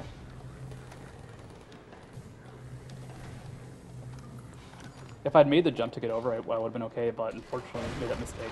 But it's okay. Wait. I want all the health I can get for this section. I don't use a whole lot of the health stations or armor stations, but this is one I'll use just because it makes this section incredibly reliable. I should give shouts to Goknak because he is currently the current world record holder and an amazing runner. Actually, all the source crews were cool. Lloyd, Goknak, Toxajuice, who made the Unpack, which is the version of the game I'm playing. But Goknak has a lot of cool side strats that, when he gets them, will save a few seconds. But he misses them to take up a ton of time. But he always goes for them, and that's why he's able to go ahead and maintain the record, because he's gone balls out every single run for, you know, the past few months when he's been arcading the game. But most rooms have a different solution. For example, in that room where I climbed up with a chair, he just boosts off a desk, but it's not reliable. I'm gonna actually say that you should follow twitch.tv/Goknak, GOCNAK, because that dude is awesome and has put in a ridiculous amount of time in this game. So coming up is the worst chapter in the entire game. A lot of cutscenes, a lot of waiting around, a lot of chance to go ahead and explore some art. Now, I'm messing around with this. Theoretically, I can use this table right here to set up a cool boost if it lands in the right spot. Wait for it. Almost. Actually, that should work. Cool. Heyo. It's dumb and pointless because it takes a second longer to wait for it to land, but I like it. I just like that idea. And welcome to Entanglement. This is a very Alex-centered chapter, which is not a good thing. NPCs are not to be trusted. Do we have time for some donations? We have time for some donations. There's some talking to be done. Okay. We've got $150 from Henning Stormer. We have $100 from an anonymous donor. Here's to my uncle who lost his life to brain cancer, and I don't want anyone else to lose anyone to brain cancer. So cancer is weak, and let's make cancer weak. And donation's the answer. $100 from Malthus X, dedicating this donation to my colleague and friend Abel, who has beaten cancer and is alive today due to early detection. Much love to all the runners and viewers. Put this donation to whatever studio wants in honor of him finally cutting his hair. We also have $100 from Andreas Behrman. Hi, GDQ. Been watching since CGDQ. It's been great to see GDQ evolve as it has. Here's to a future of less cancer and more speed running. Right. Over here. All right, so Entrapment has a lot of cutscenes. This is the most cutscene-centered place of the run. And the issue is that there's not a way to skip a lot of cutscenes, or there is, but you still have to do some sort of waiting. For example, here Alex has to find Eli, find her dad, find out what's up with him, and we're going to start the search for Eli. But fortunately, there's a door, and if that door was there, or that force field, I could get through, shoot some guys, and we could be on our merry way. But because Alex is going to go ahead and be the only person that can open a door, we're kind of stuck. There are a few bits of very specific combat, like you can come in with about 10 HP, and it's actually very difficult because you risk dying very easily. Also, left, right, right, left, left, right, right, left. The soldiers with red eyes are very important to kill fast because they have shotguns that deal very high damage and shred through armor. Wanted to point out that line, hot done, watching Goknak stream segment attempts for 12 hours, listening to hot done, reload, hot done, over and over again. Yeah, this must have been the worst of all things to a segment, just because constant Alex. Coming up is a trick called Fast Alex. The setup is you wait for Alex to finish talking and then wait 2 seconds, and then there's like a 50-50 chance she'll walk to the next objective quickly. You can't tell because you have to walk away from her, and you're in a dark room alone. It's very scary and very isolated. Is that really you? I can't believe you found me. She'll follow you. I'm fine with you. You've got to get out of here. Actually, this would be a good time to talk about the segmented run, because we haven't really gone into depth of what it actually is. I will let the couch handle that. Yeah, we're from Source Runs here on the couch, most of us, yeah. And we worked for like almost 3 years, I think it was, on a run called Dwalmob, done with a high magnitude of velocity of Half-Life 2. And as you may understand by yourself from watching this run, there's a big difference between a segmented run and a single segment run of Half-Life 2, since, well, you can save anywhere you want and just reload and segment a lot. So, yeah, there's a lot of difference. You can use your boost and the ABH speed to gain crazy launches, especially in Coast. Yeah. So to compare like the single segment to the segmented run, the single segment world record now is like 1 hour and 53 minutes on easy difficulty, and the segmented run is under 1 hour 30 on hard. So segmenting this game completely breaks everything. I mean, you can just do it absolutely perfectly. So if you're interested in checking that out after this run, do a YouTube search for Either Half-Life Source 2. Runs or... Yeah, Source Runs, you can find it on the Source Runs YouTube channel. That's And the easiest way to do it. To give them more credit, like, wait, 1, 2, all right, setup. To give them even more credit, they put in hours and hours into each individual segment, and it's amazing what the run looks like now. So I would highly recommend checking it out, just because it is a fantastic sight to behold. Throw a grenade here to blow up. Ah, I missed it. Okay, that was just... There we go. Trying to blow up the shelves over there because I need to proceed through that vent. And we got slow Alex, unfortunately. So eventually Alex will show up on the TV screen. This is actually a really unfortunate part of the game for me because I didn't know what the hell to do when I first played this. And I just like went to this room, explored all the other rooms. I wonder why the game locked me into a tiny space for such a long time. Let's see what I can do to clear the way for you. Keep an eye out for Mossman. Okay. I'll get my dad to the prison as far as I can, and I'll get Now, once this door opens, there's a bunch of combat, and it's actually very scary at low HP. Luckily, I have a decent amount, so it won't be too risky, but it's very possible just to get destroyed, because there's a lot of soldiers. Luckily, there's a few ways to go ahead and deal with a lot of them, but it's also very easy to be swarmed and just murdered.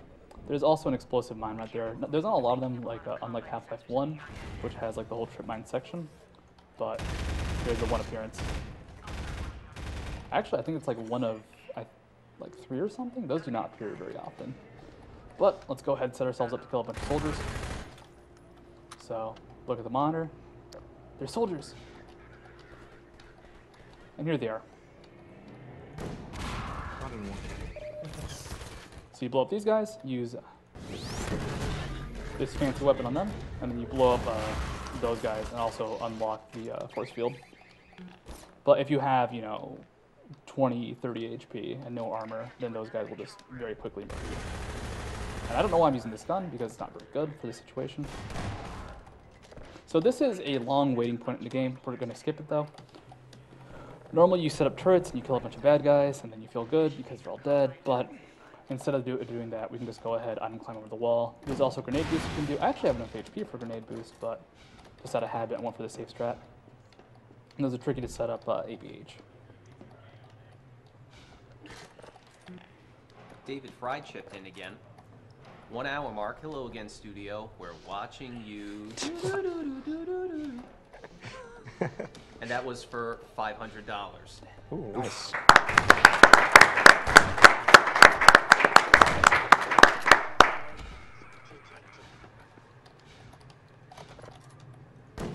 Are you gonna be drawing, studio? Yes, I think I'm going for a Franker Z. Oh god, we'll see. That's a good idea. So for safety's sake, I'm gonna kill these guards. I've had issues where those guards don't die, and it really delays this section. But this is a unfortunate section, I'd say, of the run, because the fastest way to deal with this and the safest way is to go ahead and cower in the corner. He grabbed all those turrets because the enemies won't spawn if you don't move them. The game waits kindly for you to set them up. So he just sets them up right where they are. And now I'm in this perfect position where I can just sit and do nothing. Fortunately, that's not very interesting. So I'm going to try and draw Franker Z from memory. I'm sorry. Can you pull it up on your phone? Reference? Oh yeah. Actually, my phone's terrible. Does someone have? Well, the Franker chat Z? is spamming it. You could just. All right. All right. Pass it. Chat, keep spamming Franker Z. I need to see the dog. Chat, spam Franker Z. We need it for reference. Okay. So let's see. All right.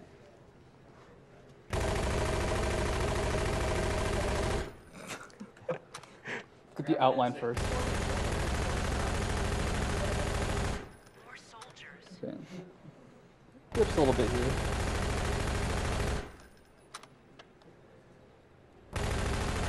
Oh, out of flashlight. All right, gotta wait. Actually, UA, can you tell me if Alex says stuff? Like, has she said anything? I heard her say something a second ago. Can you tell me when she says we've hit the mother load? Because I don't understand why you can't hear it because it's coming through. Because I just realized there's audio cues here, but I can hear them.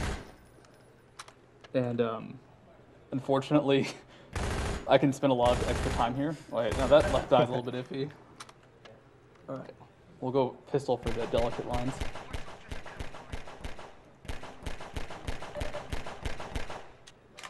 I guess all that's left is the nose? Yeah, alright, let's do this. Okay, so I give you Frank Krasinski. Done and half life too.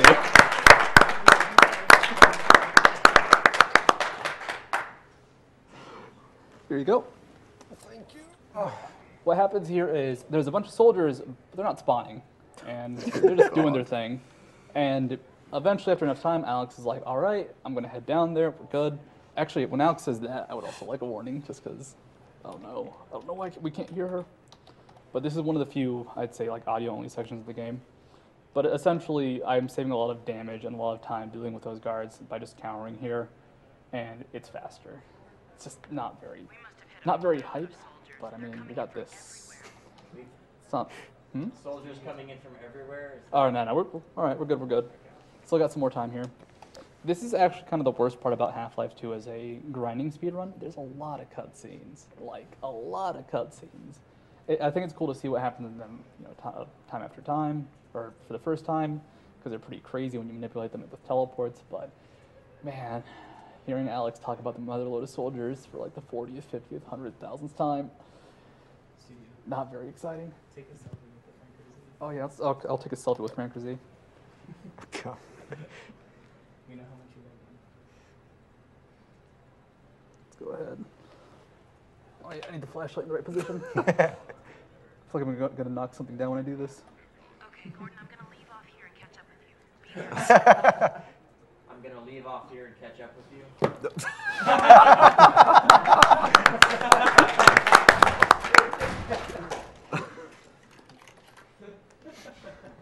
Just in time. And Alex is here. This is Awesome Games Done Quick, where we do speed runs of selfies with Frank or Z. So Alex is talking. She's doing a bunch of stuff. It'd be nice to move this box out of her way. We have some time to pick up some ammunition, pick up some armor, get more SMG grenades.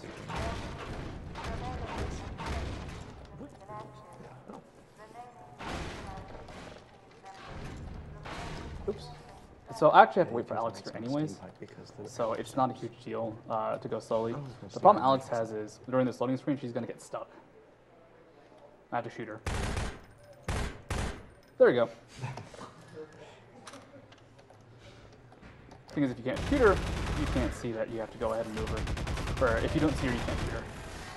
Alright. So just gotta clear a bunch of soldiers out. Give me a couple left, and this will be the last guy. Hey, wait. There we go. Alex sometimes runs off to the side. I don't know what she's doing. I don't think she knows what she's doing right now. I don't know why she's behind the boxes. There's nothing back there. There's not even a guard spawn. And I'm going to stand in this room at this spot. If I go too far forward, it actually leaves the trigger zone. And she'll just stand in this doorway for a bit.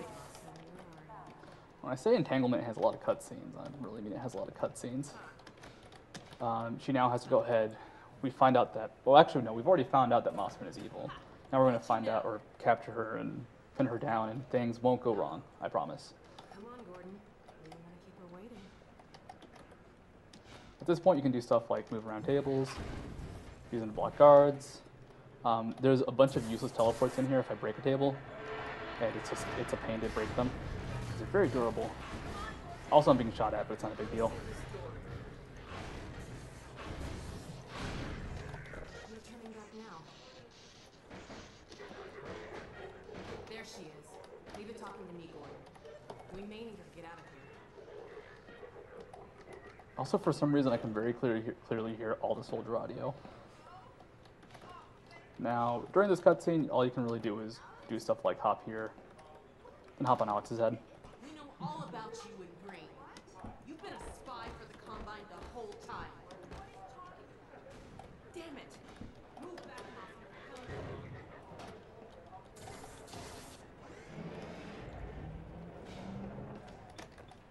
If you hop on this console and then hop on Mossman's head, when Alex and Mossman are next to each other, they're actually like one solid block. So you can kind of stand in between them, because because their hitboxes just kind of combine that way. There goes the one. So now I can just kind of like walk between them. Luckily, they're the exact same height.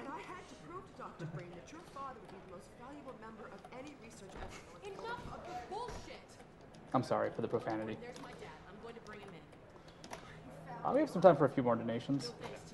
First, quick reminder that coming up next after this run is Portal, and you can donate for which category is played. Currently, Inbounds is beating Out of Bounds by a pretty nice margin. Okay, something good's about to happen. Wait a second. There we go. That's not supposed to happen. So Alex will close the door and... Oh, that was weird. She normally will walk through it for some reason. So this time she decided not to do that and actually kind of equaled out in time because you'll have to wait for her to teleport. So a common bug didn't happen. But yeah, Alex is a bit buggy with that doorway. So this is the teleporter sequence. Eli's going to be carded in a second on one of the Citadel transport pods. And we're going to go ahead and just kind of see the twist. It's another turret session coming up. This time we can't just hide in a corner and draw stuff. I mean, we could still draw things actually, but I don't know if the Franker Z can ever be beaten, so let's not go that way.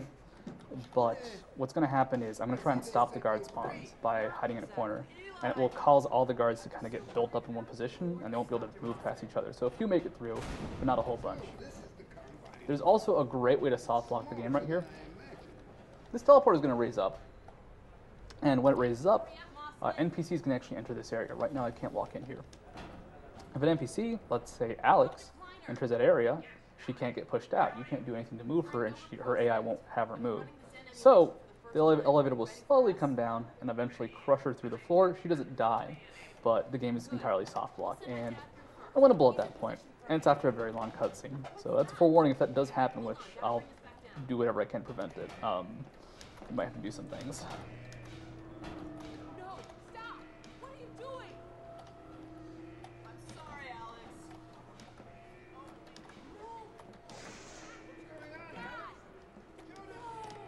What's the time at, by the way? About 1:30. All right. Doing okay. I'm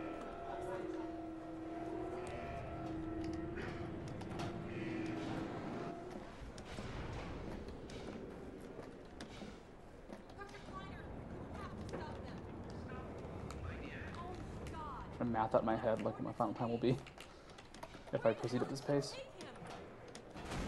Also coming up is City 17, which is kind of a nice combination of open space and lots of heavy combat. There'll be lots of times to go fast, lots of times to shoot dudes and run and gun.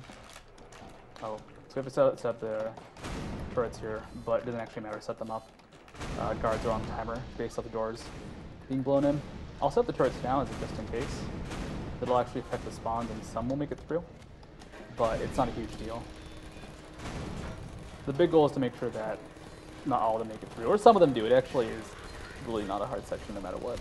That turret's gone, but these turrets will auto-revive if you pick them up. They're indestructible for our sake. And what can happen here is I'll just cower and hide. And some guards should make it through. I'll kind of watch that turret, make sure Alex doesn't do anything crazy like go in there as a safety measure. No. Do everything myself.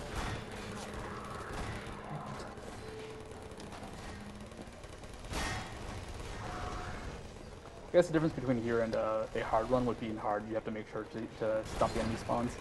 I don't know if it's better or worse. Oh, grenade. So interesting little fact here. This is bulletproof glass, except this one. For some reason, you can shoot through this glass. You can actually see they've taken shots at Alex from here. I can shoot at that guy and take him down from the side. It's an odd, just random bit of, I guess, non-bulletproof glass. I can position Alex also to be by the console she needs to be at in order to finish this teleport. When you like push into her, she'll move. And also, I guess I'll body block, make sure. All right, we're protecting the teleporter. She can't get crushed now. That's right, you. We have some time for a few more donations, as right now it's just kind of watching this. All right. Another PSA. Coming up later this morning is Borderlands 2, and there are a few choices you can make. One of which is which language the game is when it's played, and this is a close one right now. Currently, Japanese is in the lead with $8,482, but French is right behind at $8,110. And with this incentive, we have to cut this off about an hour before the run starts. God. Here we go. So you have time, but don't wait too long on that one. You can also donate for the runners to do the Face McShooty side quest. Currently, that has $715 out of the $4,000 required. And there's also Space Program, which currently has $425 out of the $1,000 that needs to be played. Totally, Space Program is awesome. Get in! I apologize for literally destroying AGDQ. So here's 4 elite Combine soldiers. They're focusing on the turret, but because it's behind that glass, they're not going to fire at it. They'll just kind of get stuck. Sometimes they'll die. Oh, there, one down. And we're teleported out of there into another cutscene. This game kind of boned them all together. Whoa, the gravity gun looked weird. My God, we made it. Let's see if I can show some stuff off. But where's Dr. Kleiner? With different resolutions, you can see random like things about Gordon's hand. For example, I think if I had a little different resolution or different monitor, you can see some weird physics on Gordon's hand, but not quite available right now. At least weird physics on my end. Also, Kleiner has a shotgun. He's using it to protect himself, but I can just go ahead, shoot it as a shotgun with a gravity gun, or just take it myself, and he has no defense now. Because I'm just that kind of guy. Gordon Freeman is a very mean person. There's a health pack up here. I know what you guys are wondering. The cactus is in here. Gordon and I were just there a minute ago. You know, if you really want to see Gordon's hands, you could always change the view model FOV to like 270. God. I should have done this third-person lowest settings, which is the best race category. Oh, this is actually a really good racing game because most of the source runners get together and just BS in a Skype chat, which leads to exciting things happening, like playing car horns for about 40 minutes in a Skype call, which out of context sounds pretty bad, but I guess that's how you had to be there a moment. That's right. It's a pretty good night. Like 5 people out there are really happy that I mentioned that. Dog, you made it. Good boy. So this is actually this is a really bad place for Dog. He can murder you like 3 different spots here. If I'm by this doorway, when it opens up, Dog will crush me. If I'm by a car, when Dog picks it up, Dog will crush me. I think he can also crush me at a 3rd doorway, so pretty much any time Dog is near a door, just stay away. It's not worth it. But he's adorable, look how he's sitting. I actually really like Dog as a character, I just wish he wouldn't kill me so much. Head your way.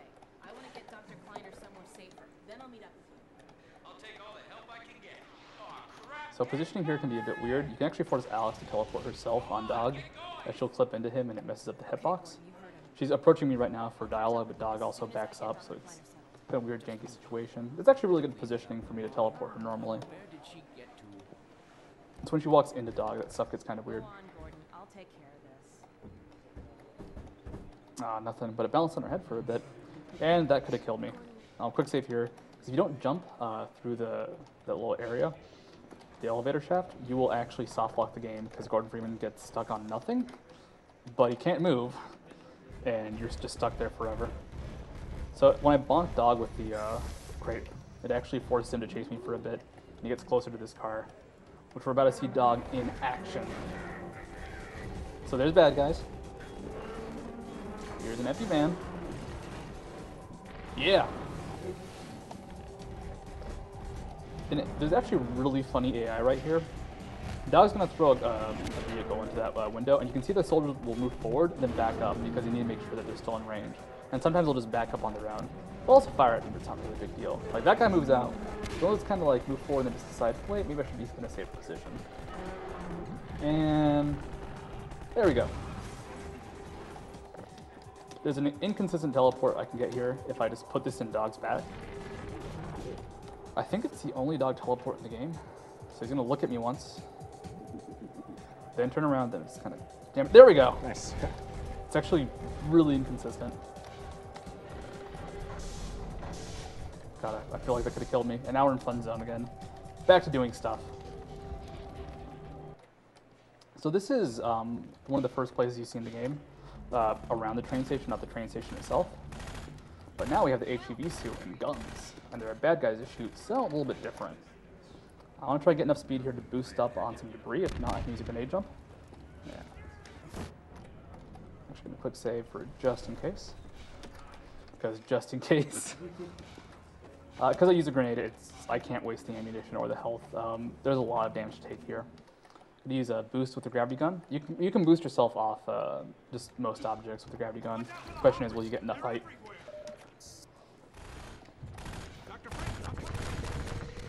Boosting with the gravity gun is really fun, by the way. It's all about knowing how to set it up and how the momentum will carry, and like if you can be moving forward and all that. So the spider mines are pretty vicious. There's a chance they will destroy me if I get unlucky. Ow. It's certainly moving close and how they move. That can be the issue. So I need to boost myself with another grenade. I'm going to be low on HP, but there's a bunch of health pickups I can use for safety's sake. Okay, this one has to be relatively perfect. Nah. Okay, I'll do it less spaz. Movement. There we go. Kind of skip some stuff by jumping around there. Over here, Spider-Man here. You can pick them up with a gravity gun and use them versus enemies. And some safety armor and health from the Spider-Man damage, and because I also use 2 SMG grenades.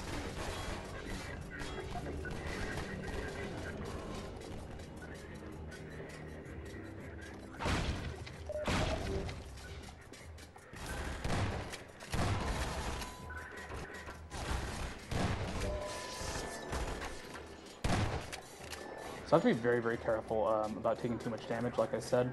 There's also a few glitchy seconds coming up where I won't have access to quick saves or the gravity gun, or else it has a really high chance of crashing the game. Also in the bottom right, you can see that I have a squad. They don't do anything. One guy might actually show up and help me out for a few seconds, but he'll probably die, and if not, he'll die afterwards. This is actually kind of like a random part of the game. I like the mechanic, but for a speed run, you just can't rely on NPC soldiers. You can't rely on the NPCs, so soldiers to deal damage aren't reliable either. So I have to get through this little hole in the wall. Gordon Freeman? And now that he's seen me, he'll trigger and start activating some charges. So if I use a gravity gun here, the game will probably crash. And if a quick save here to show off using the gravity gun here, the game will probably crash. So no gravity gun, no quick save. Luckily, it's not too tough of an area. After you kill the first few soldiers, most of them get stuck in the back. There's some health and armor here, so I'll just pick that up.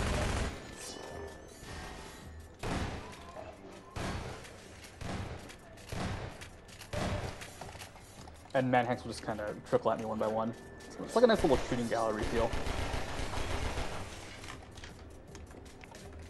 We have time for a couple donations.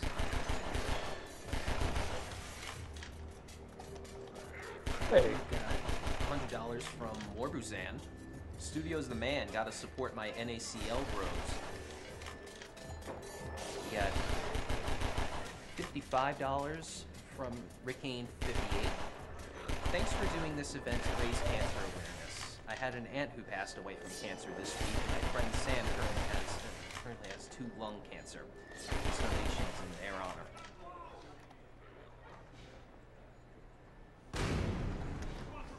We also have $50 from Isaac. My aunt died of cancer while I was a baby, but I always hear stories of her. I'd love to congratulate everyone who both takes part and donates to this event for their generosity.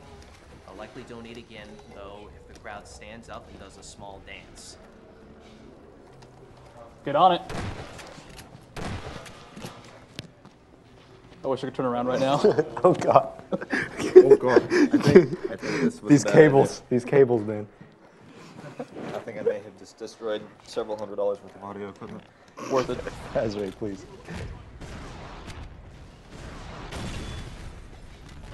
So coming up is the pixel window, and it's called a pixel window because it feels like it's a pixel wide, or at least a pixel of space I have to navigate into it.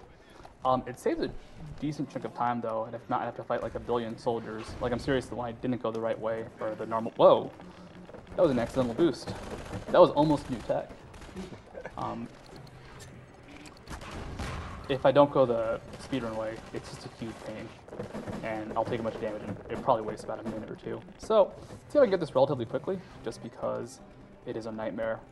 This is not a good object to boost with, or to climb with, so it's like kind of evening it out, and hoping this recycling bin doesn't fall. There's also soldiers nearby. They tend to be a little bit annoying, but it's hard for them to really narrow that damage down. You can kind of see like hopping around. I'm almost there, but not quite.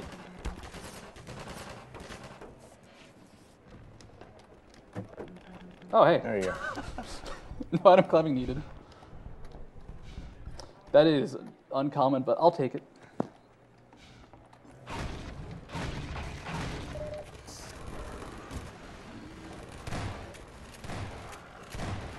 So this door's about to open.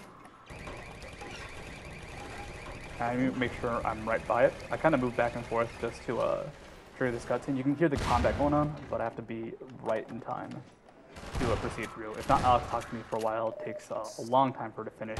I still have to kill all these soldiers anyways. What's going on right now is Alex is talking to nothing. And I don't know what the guy threw a grenade at. So, just turn around. Nope, not in the hallway yet. And once she starts moving, I'll move downstairs and clean out some more soldiers.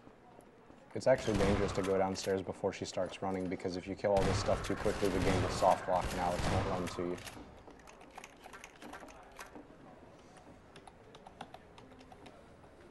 Normally, actually, I'll just show this off. Once she starts talking, I can go move up here, and there might be a bunch of friendlies that will block my way.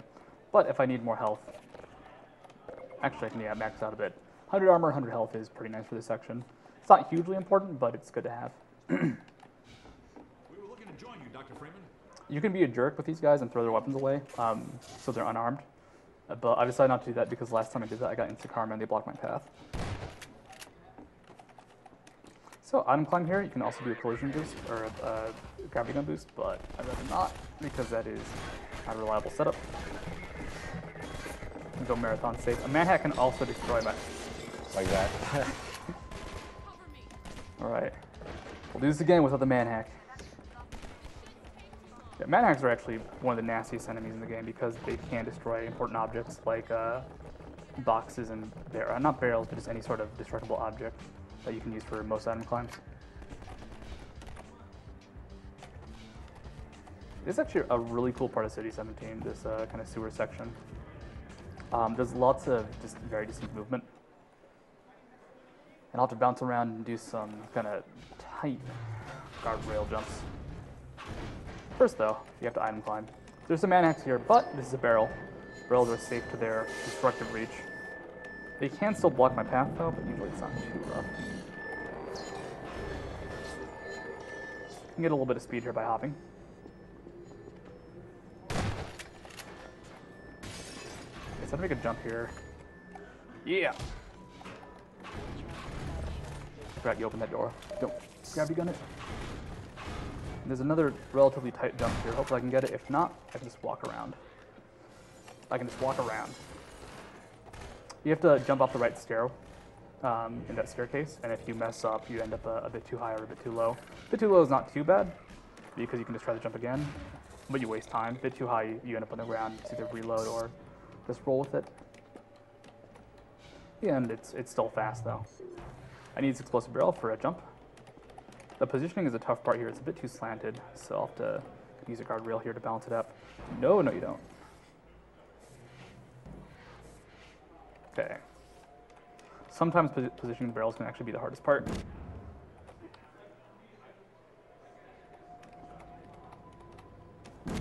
Oops, too fast. So let's move this a little bit to the side.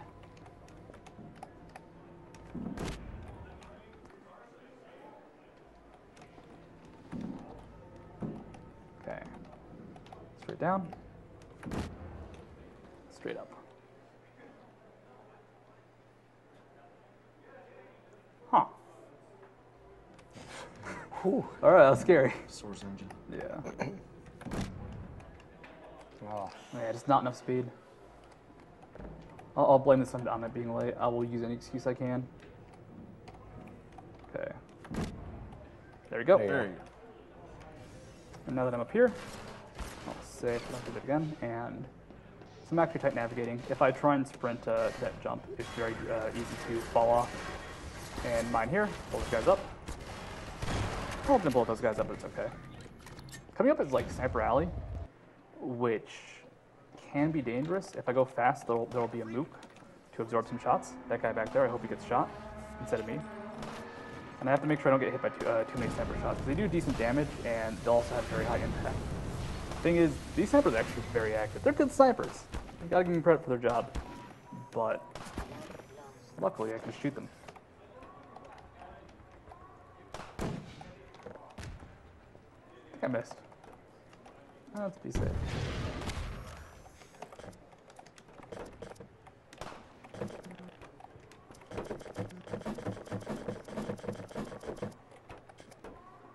So I need to take this recycling bin for another item climb, or wall climb. You can do ABHs and all that stuff, like heavy movement with items, but if you move too fast, you'll actually drop them. And that can be very, very risky in a few situations. Actually, one situation will come up and won't necessarily end a run, but it can be a pain. And it can theoretically require a reload.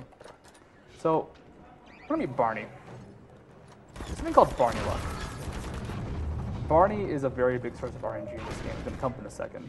But here's Barney. I'll shoot the crossbolt at him. I'm not going to use a weapon for the most part, so it's not that handy.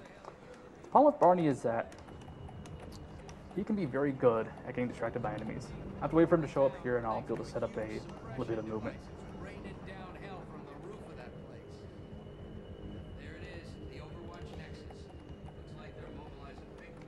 Take a move now. It's kind of hard to hear the dialogue, so I think he said the line he needs to say. Regardless, it's a long cutscene. The hard part here is actually navigating past all the friendlies with the item, because they will block path really hard.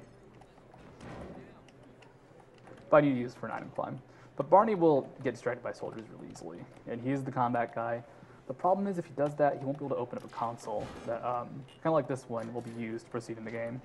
So if I get bad Barney luck, it can actually cost up to 4 minutes, depending on how bad it is. So hopefully it's not too nasty. You can also get perfect Barney luck, where he essentially goes to just the right spot. So we'll see how he does. Whoa. Actually, that was a nice launch, because I didn't take much damage. It'll make the upcoming section a little bit easier.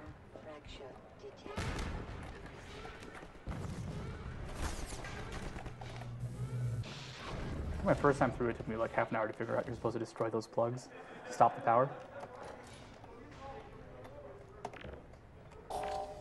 This is the worst trick, by the way, to mess up by doing too quickly, because you'll just blow yourself up with a grenade.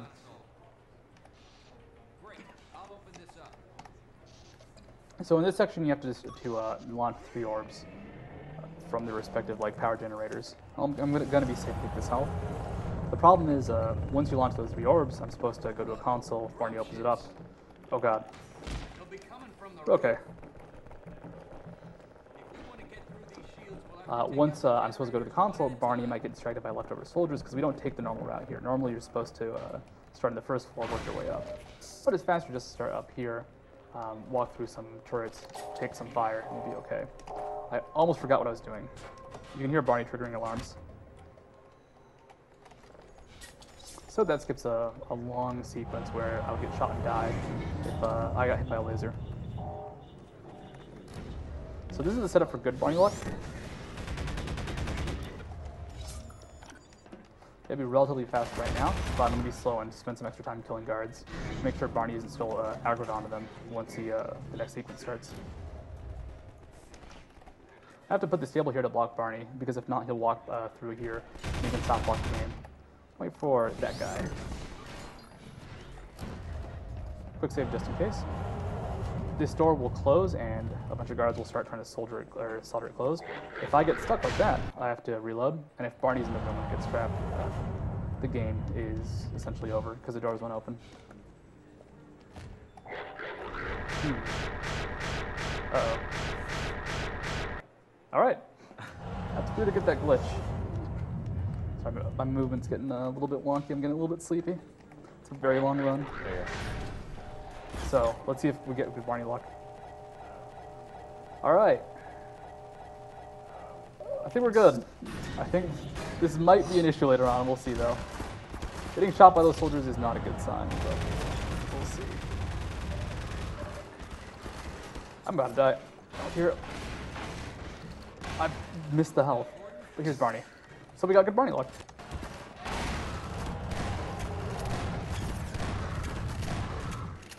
Okay, come on, Barney. Oh no. Wait, wasn't he just here? I guess that was a soldier that I thought was Barney. So let's go find Barney, because now that he's aggro on the second floor, I have to go kill a bunch of guards.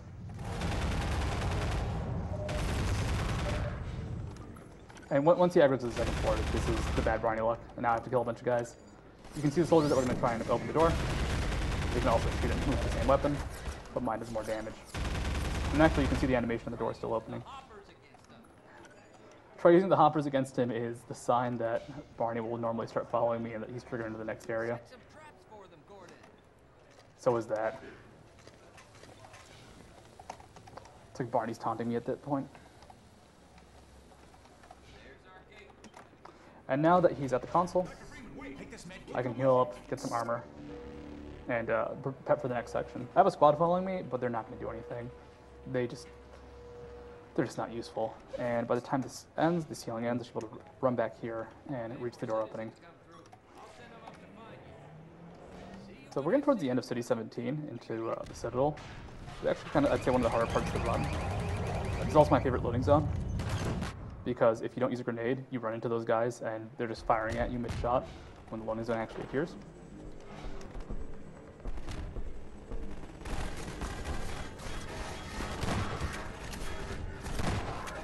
Because of the work from Barney, those hoppers are now friendly. You kind of have to wiggle yourself in this position. Normally it doesn't take, it takes more than one jump to make it up here. Just trying to kind of like wiggle in. Go.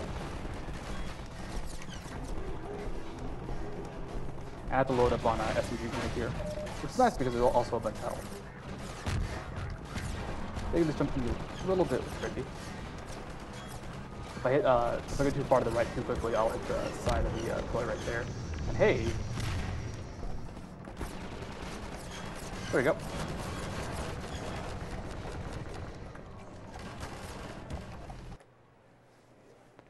So coming up is the Strider jump, where I have to make sure I survive being attacked by a Strider for a bit, which you can do by going a little bit slower, a little bit faster, depending on your pace. The problem with going a bit too slow is you risk taking a lot of damage from soldiers, and the Strider can still fire at me. So grab some health here. Want to be as high as possible. Need all three SMG grenades. Okay, so we'll just go with this. It's actually not that great, but hey, we'll see what happens. Kind of trapped in the Strider for a second, but that's okay. Alright, we're fine. We'll almost die, but 9 health is enough. And my squad is down to 2 people.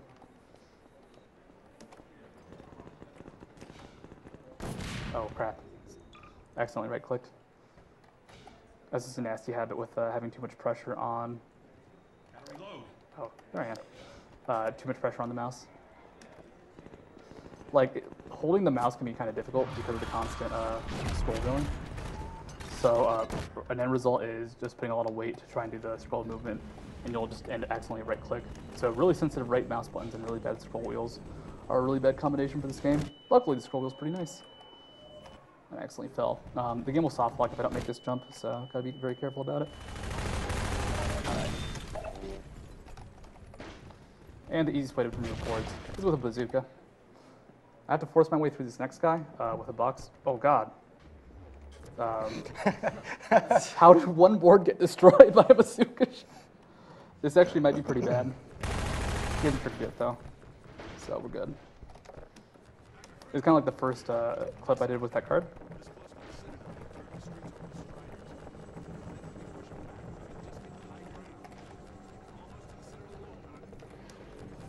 If I'm too slow here, a strider can spawn, he'll fire at me, but I can just kind of wait him out. And here's where, if you go too fast, you can accidentally leave the box behind. Luckily, it's accessible, but it can eat up a lot of time. This, I believe, is the longest item climb in the game, with the exception of the globe climb from the final part of the game, which is not done by too many people. But keep on climbing on up. My feet are getting tired. There we go. And if I start getting shot, that's bad. So I have to count to 10 here. This is going to go ahead and make sure triggers trigger properly. Because if not, I'll enter a cutscene here. Well, not a cutscene, but a cutscene will start. And Barney will do nothing, and the game essentially soft locks. However, by waiting those 10 seconds, you make sure everything triggers properly, and we're good.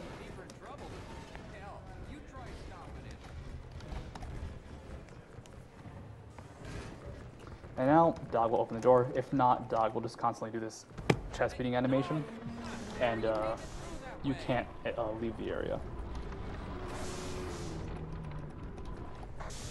Dog butt. Welcome to the final chapter of the game. Or second to last chapter of the game, final section of the game, our benefactors. What's the time at? 158.38. 158? Yep. Alright. This will be an okay time.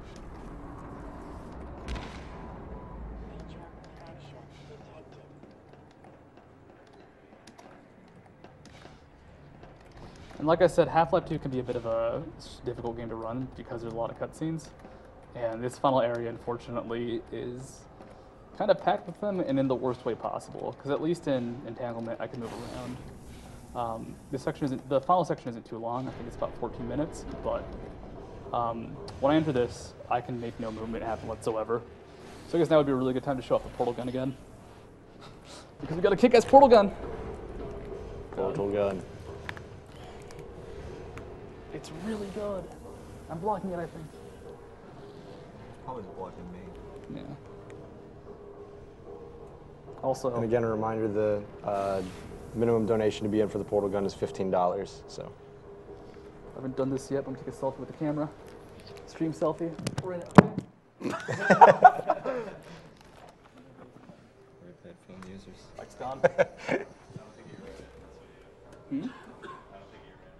don't think it ran. All right, we'll try again. I've got a. You should probably mute this mic.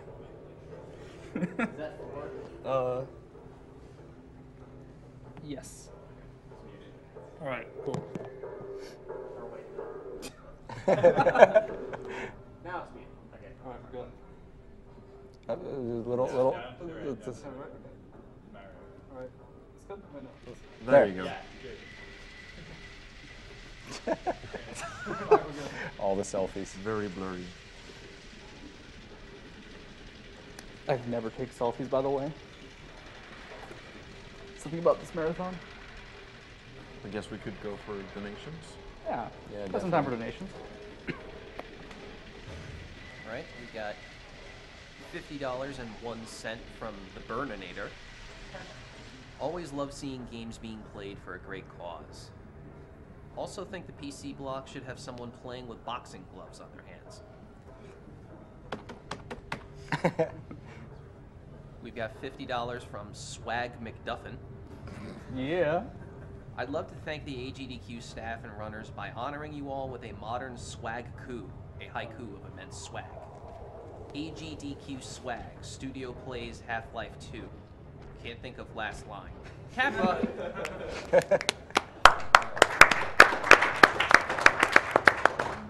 In all seriousness, guys, I have the utmost respect and admiration for the time and effort spent destroying these games and working to destroy cancer. You too, Swag. We believe in you, McDuffin.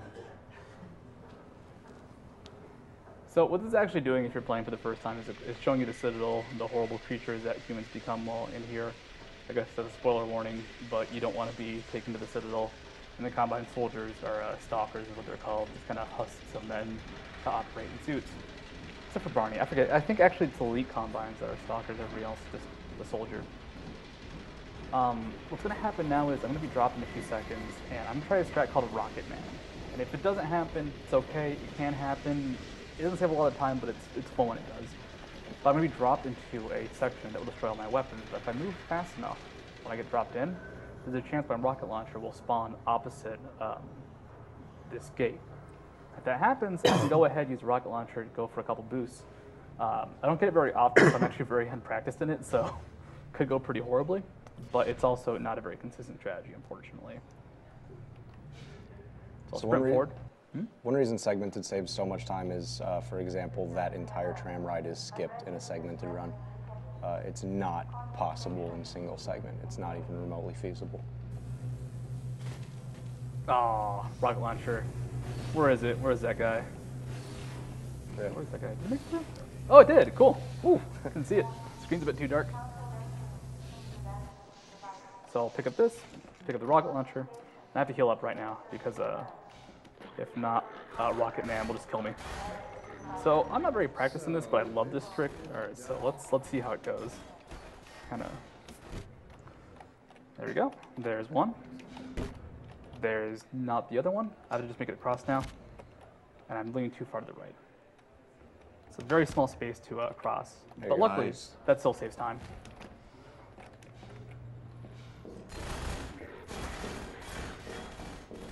So fun fact, I'm gonna have to open some gates up. If I fire the orb too quickly, it'll go back in the slot and you can actually kill yourself that way, as I learned the hard way. And coming up is orb launch. I don't really want to spoil it, but orb launch is amazing. We don't even need to explain it. You'll know what it is when you see it. Here's hoping I can get the setup. The hard part about this is definitely the setup. Your mentors are partly to blame, of course. My disappointment in Eli Vance and Isaac Kleiner is far greater than my son. Oh, not feeling it. Of course, my disappointment in Eli Vance and Isaac Kleiner is far greater than my son. There you go.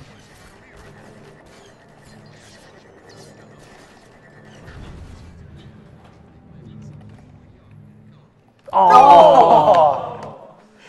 If you tap the edge of the gate, it stops all your vertical momentum. I'll actually show you a safety strategy. I'm actually really bad. I'm really bad at it because I never get Rocket Man. Okay.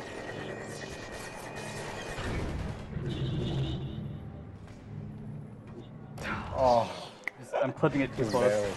So unfortunately, like the easiest way to get up there is to launch yourself up like this and hit the non-railing section. The problem is that the way this position is, unfortunately, is just a bit unfeasible. Okay, so we'll just go for Rocket Man strats to save time. There we go.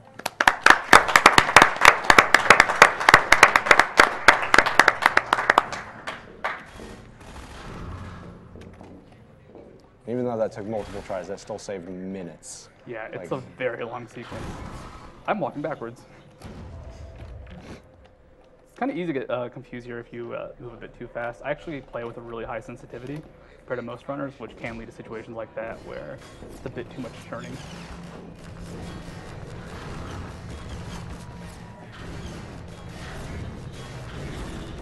All right, is SRG here? Duke? Did it go? No, okay. All right. They're supposed to do something, but it's okay. I think I know what they're doing, but it's all right. So coming up is the longest of the sitting around doing nothing cutscenes. So we have some time for a few more donations. All right, $50 from Myler188.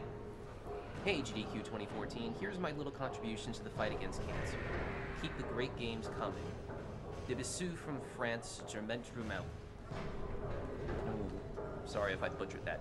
$50 from Erosis. Here's to early detection and prevention. I had cancer when I was 15 and was lucky enough to beat it.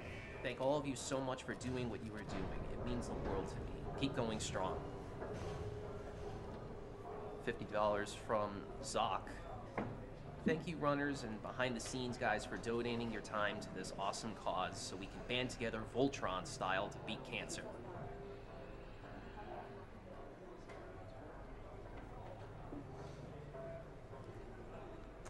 Just remembered I could have enabled subtitles, which would have made some of the stuff pretty easy. Grenade launches would have still been difficult, but some of the Alex stuff, that's okay. What, I'm not good enough of an audio for you? You're pretty good. You're pretty good UA. Give you some props. Some props. This is just kind of the final ascent into Breen's Lair, and gonna have to kind of travel up for a bit. We're now reaching the top of the Citadel, getting very close to its source of power, and Breen will explain some of his plan. You kind of get a good hint at some of the backstory between Gordon Freeman and how he's technically a mercenary for hire. If you notice at the end of Cool Kids Run, when it said hired for Gordon Freeman, he was now working under the G-Man technically, or you die, one of the two. But the dying ending is pretty, I don't know, unsatisfactory. How's Portal inbound versus out of bounds going? Certainly very, very much in favor of inbounds. Inbounds, all right. No. You stop that. I'm sorry. You're not allowed to enjoy the run you do. So it's about 5,500 for inbound versus 2,700 for out of bounds. I'm sorry, out of bounds. You had your day. That day is not today, though. I'll take him. Most importantly, Mossman still has that weird C on her shirt. Don't struggle. It's I am the Mothman. God, this is actually horrible to wear. I do not like Gunner a lot. I don't wear glasses very often, but the Gunners just make everything yellow. Don't say that, we'll lose our sponsorship. I mean, Gunners are amazing. Actually, shout out, Gunners are bad for me because I just don't wear glasses very often, so it makes me sick really quickly. But I know people actually enjoy them, so there we go, stay neutral. Gunners are good for some, bad for me. On another segmented versus single segment note, segmented actually can't skip that last bit, that last elevator ride. We could skip the first one, but not this one, because this one is broken up into chunks. Every time the screen fades to black, it actually moves you to a different section of the map, and there's no way to move between those sections. Well, if it isn't Gordon Freeman at last. What's this? I'll put it over there. I'm sure even if you could, this cutscene would be horrifically broken. Yeah. Coming in here, not in the Not in the lift. Yep. You probably just hop around a bit, maybe count the lift. Now, did they ever explain why the gravity gun charges up from the energy? Like, is that ever justified? I feel like it should be, but okay. All right. There's a lot of hand waving and smoke and mirrors there. Yeah. This game actually does have cool plot with lots of alien invasion. Like, a lot of Half-Life 2's plot is actually explaining what the hell happened in Half-Life 1, because this game transitioned from pretty much close to non-stop action to a lot of exposition in the game, and kind of made up for Half-Life 1. But that's a long, long diatribe about Zen, worlds, and teleportation. Oh, actually, talk about the end of the game, though. So there's 3 ways to finish the game.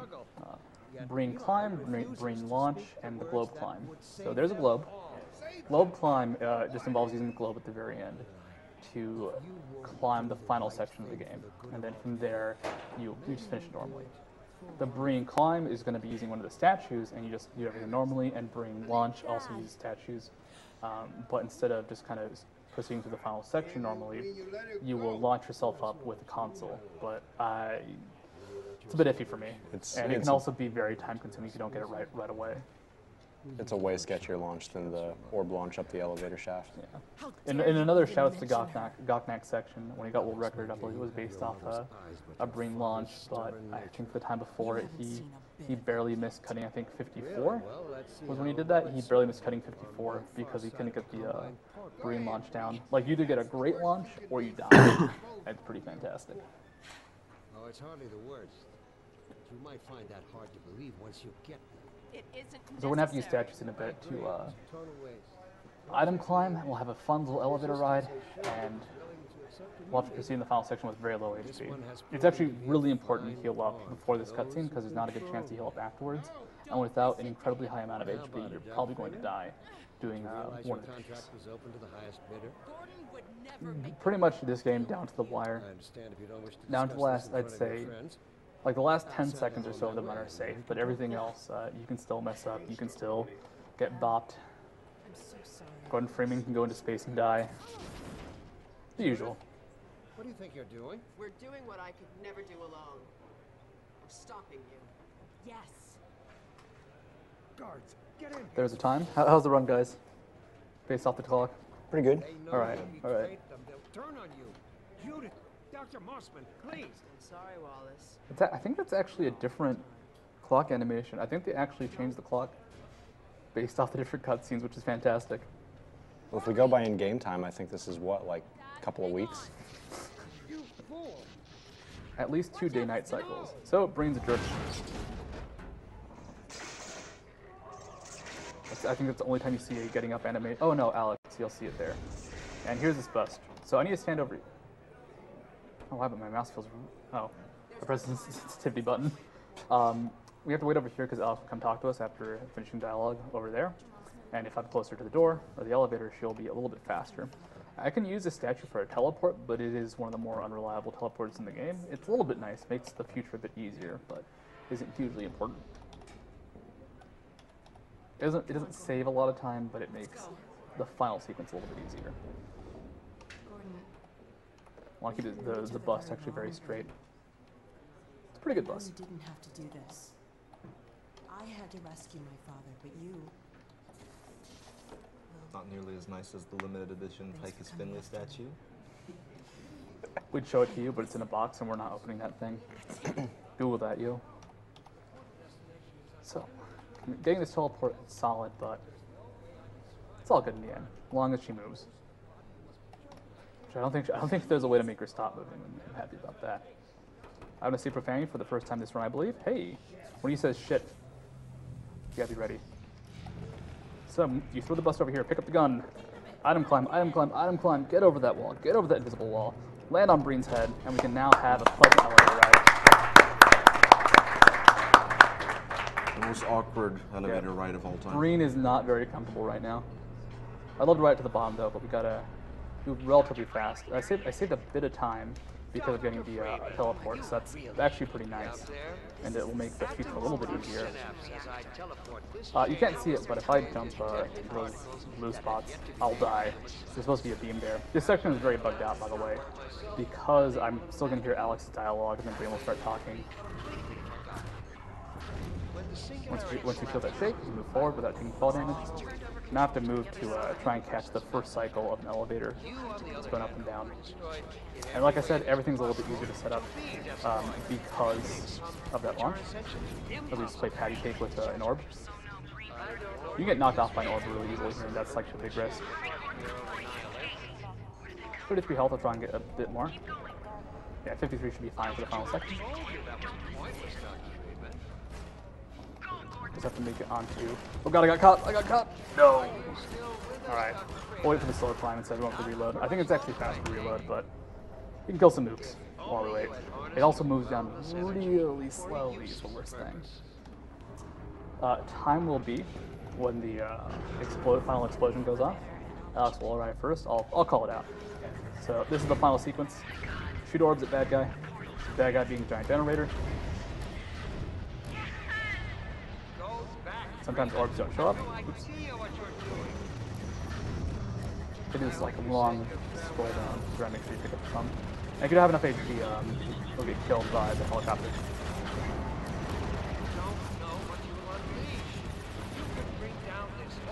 Okay.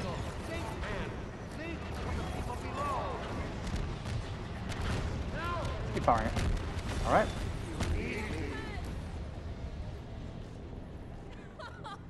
Get ready for time. Come on, Gordon. We've got to get out of here. Ah, it didn't work. You can die as the game ends, but Maybe we still have time. 2:15:55.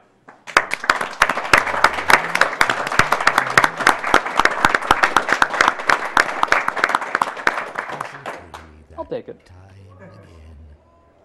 It seems as if you only just arrived. You've done a great deal in a small And that's Half-Life 2. This is G-Man's final conversation. Stuff happens in Half-Life 1, or Episode 1, but that's it for now. The whole thing is like coming up with Portal, and Portal's gonna be sick. Ordinarily, I wouldn't contemplate them, but these are extraordinary times. Rather than offer you the illusion of free choice, I will take the liberty of choosing for you, if and when your time comes round again. All right, we're going to go to a commercial real quick, but don't go away. We'll be right back with Portal.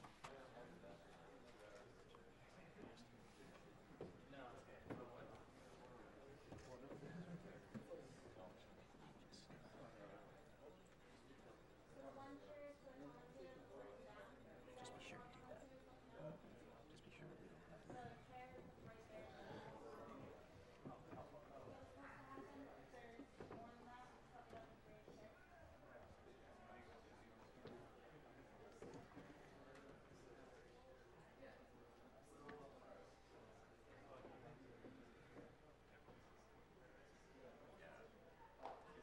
What do you want for reader's choice? What haven't even met yet? This should be in there. The Yeah. appendix. Just the appendix.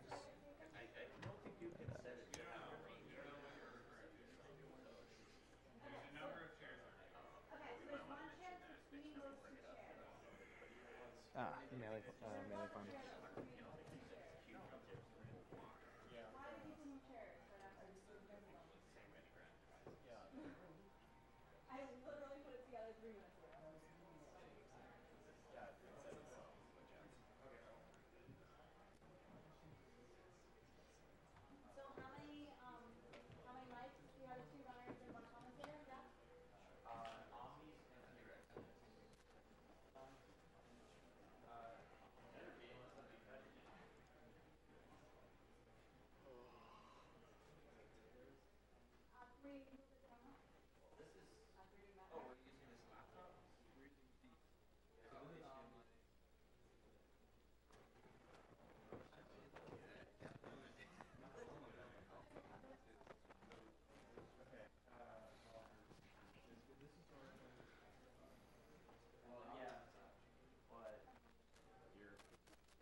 So we are Awesome Games Done Quick.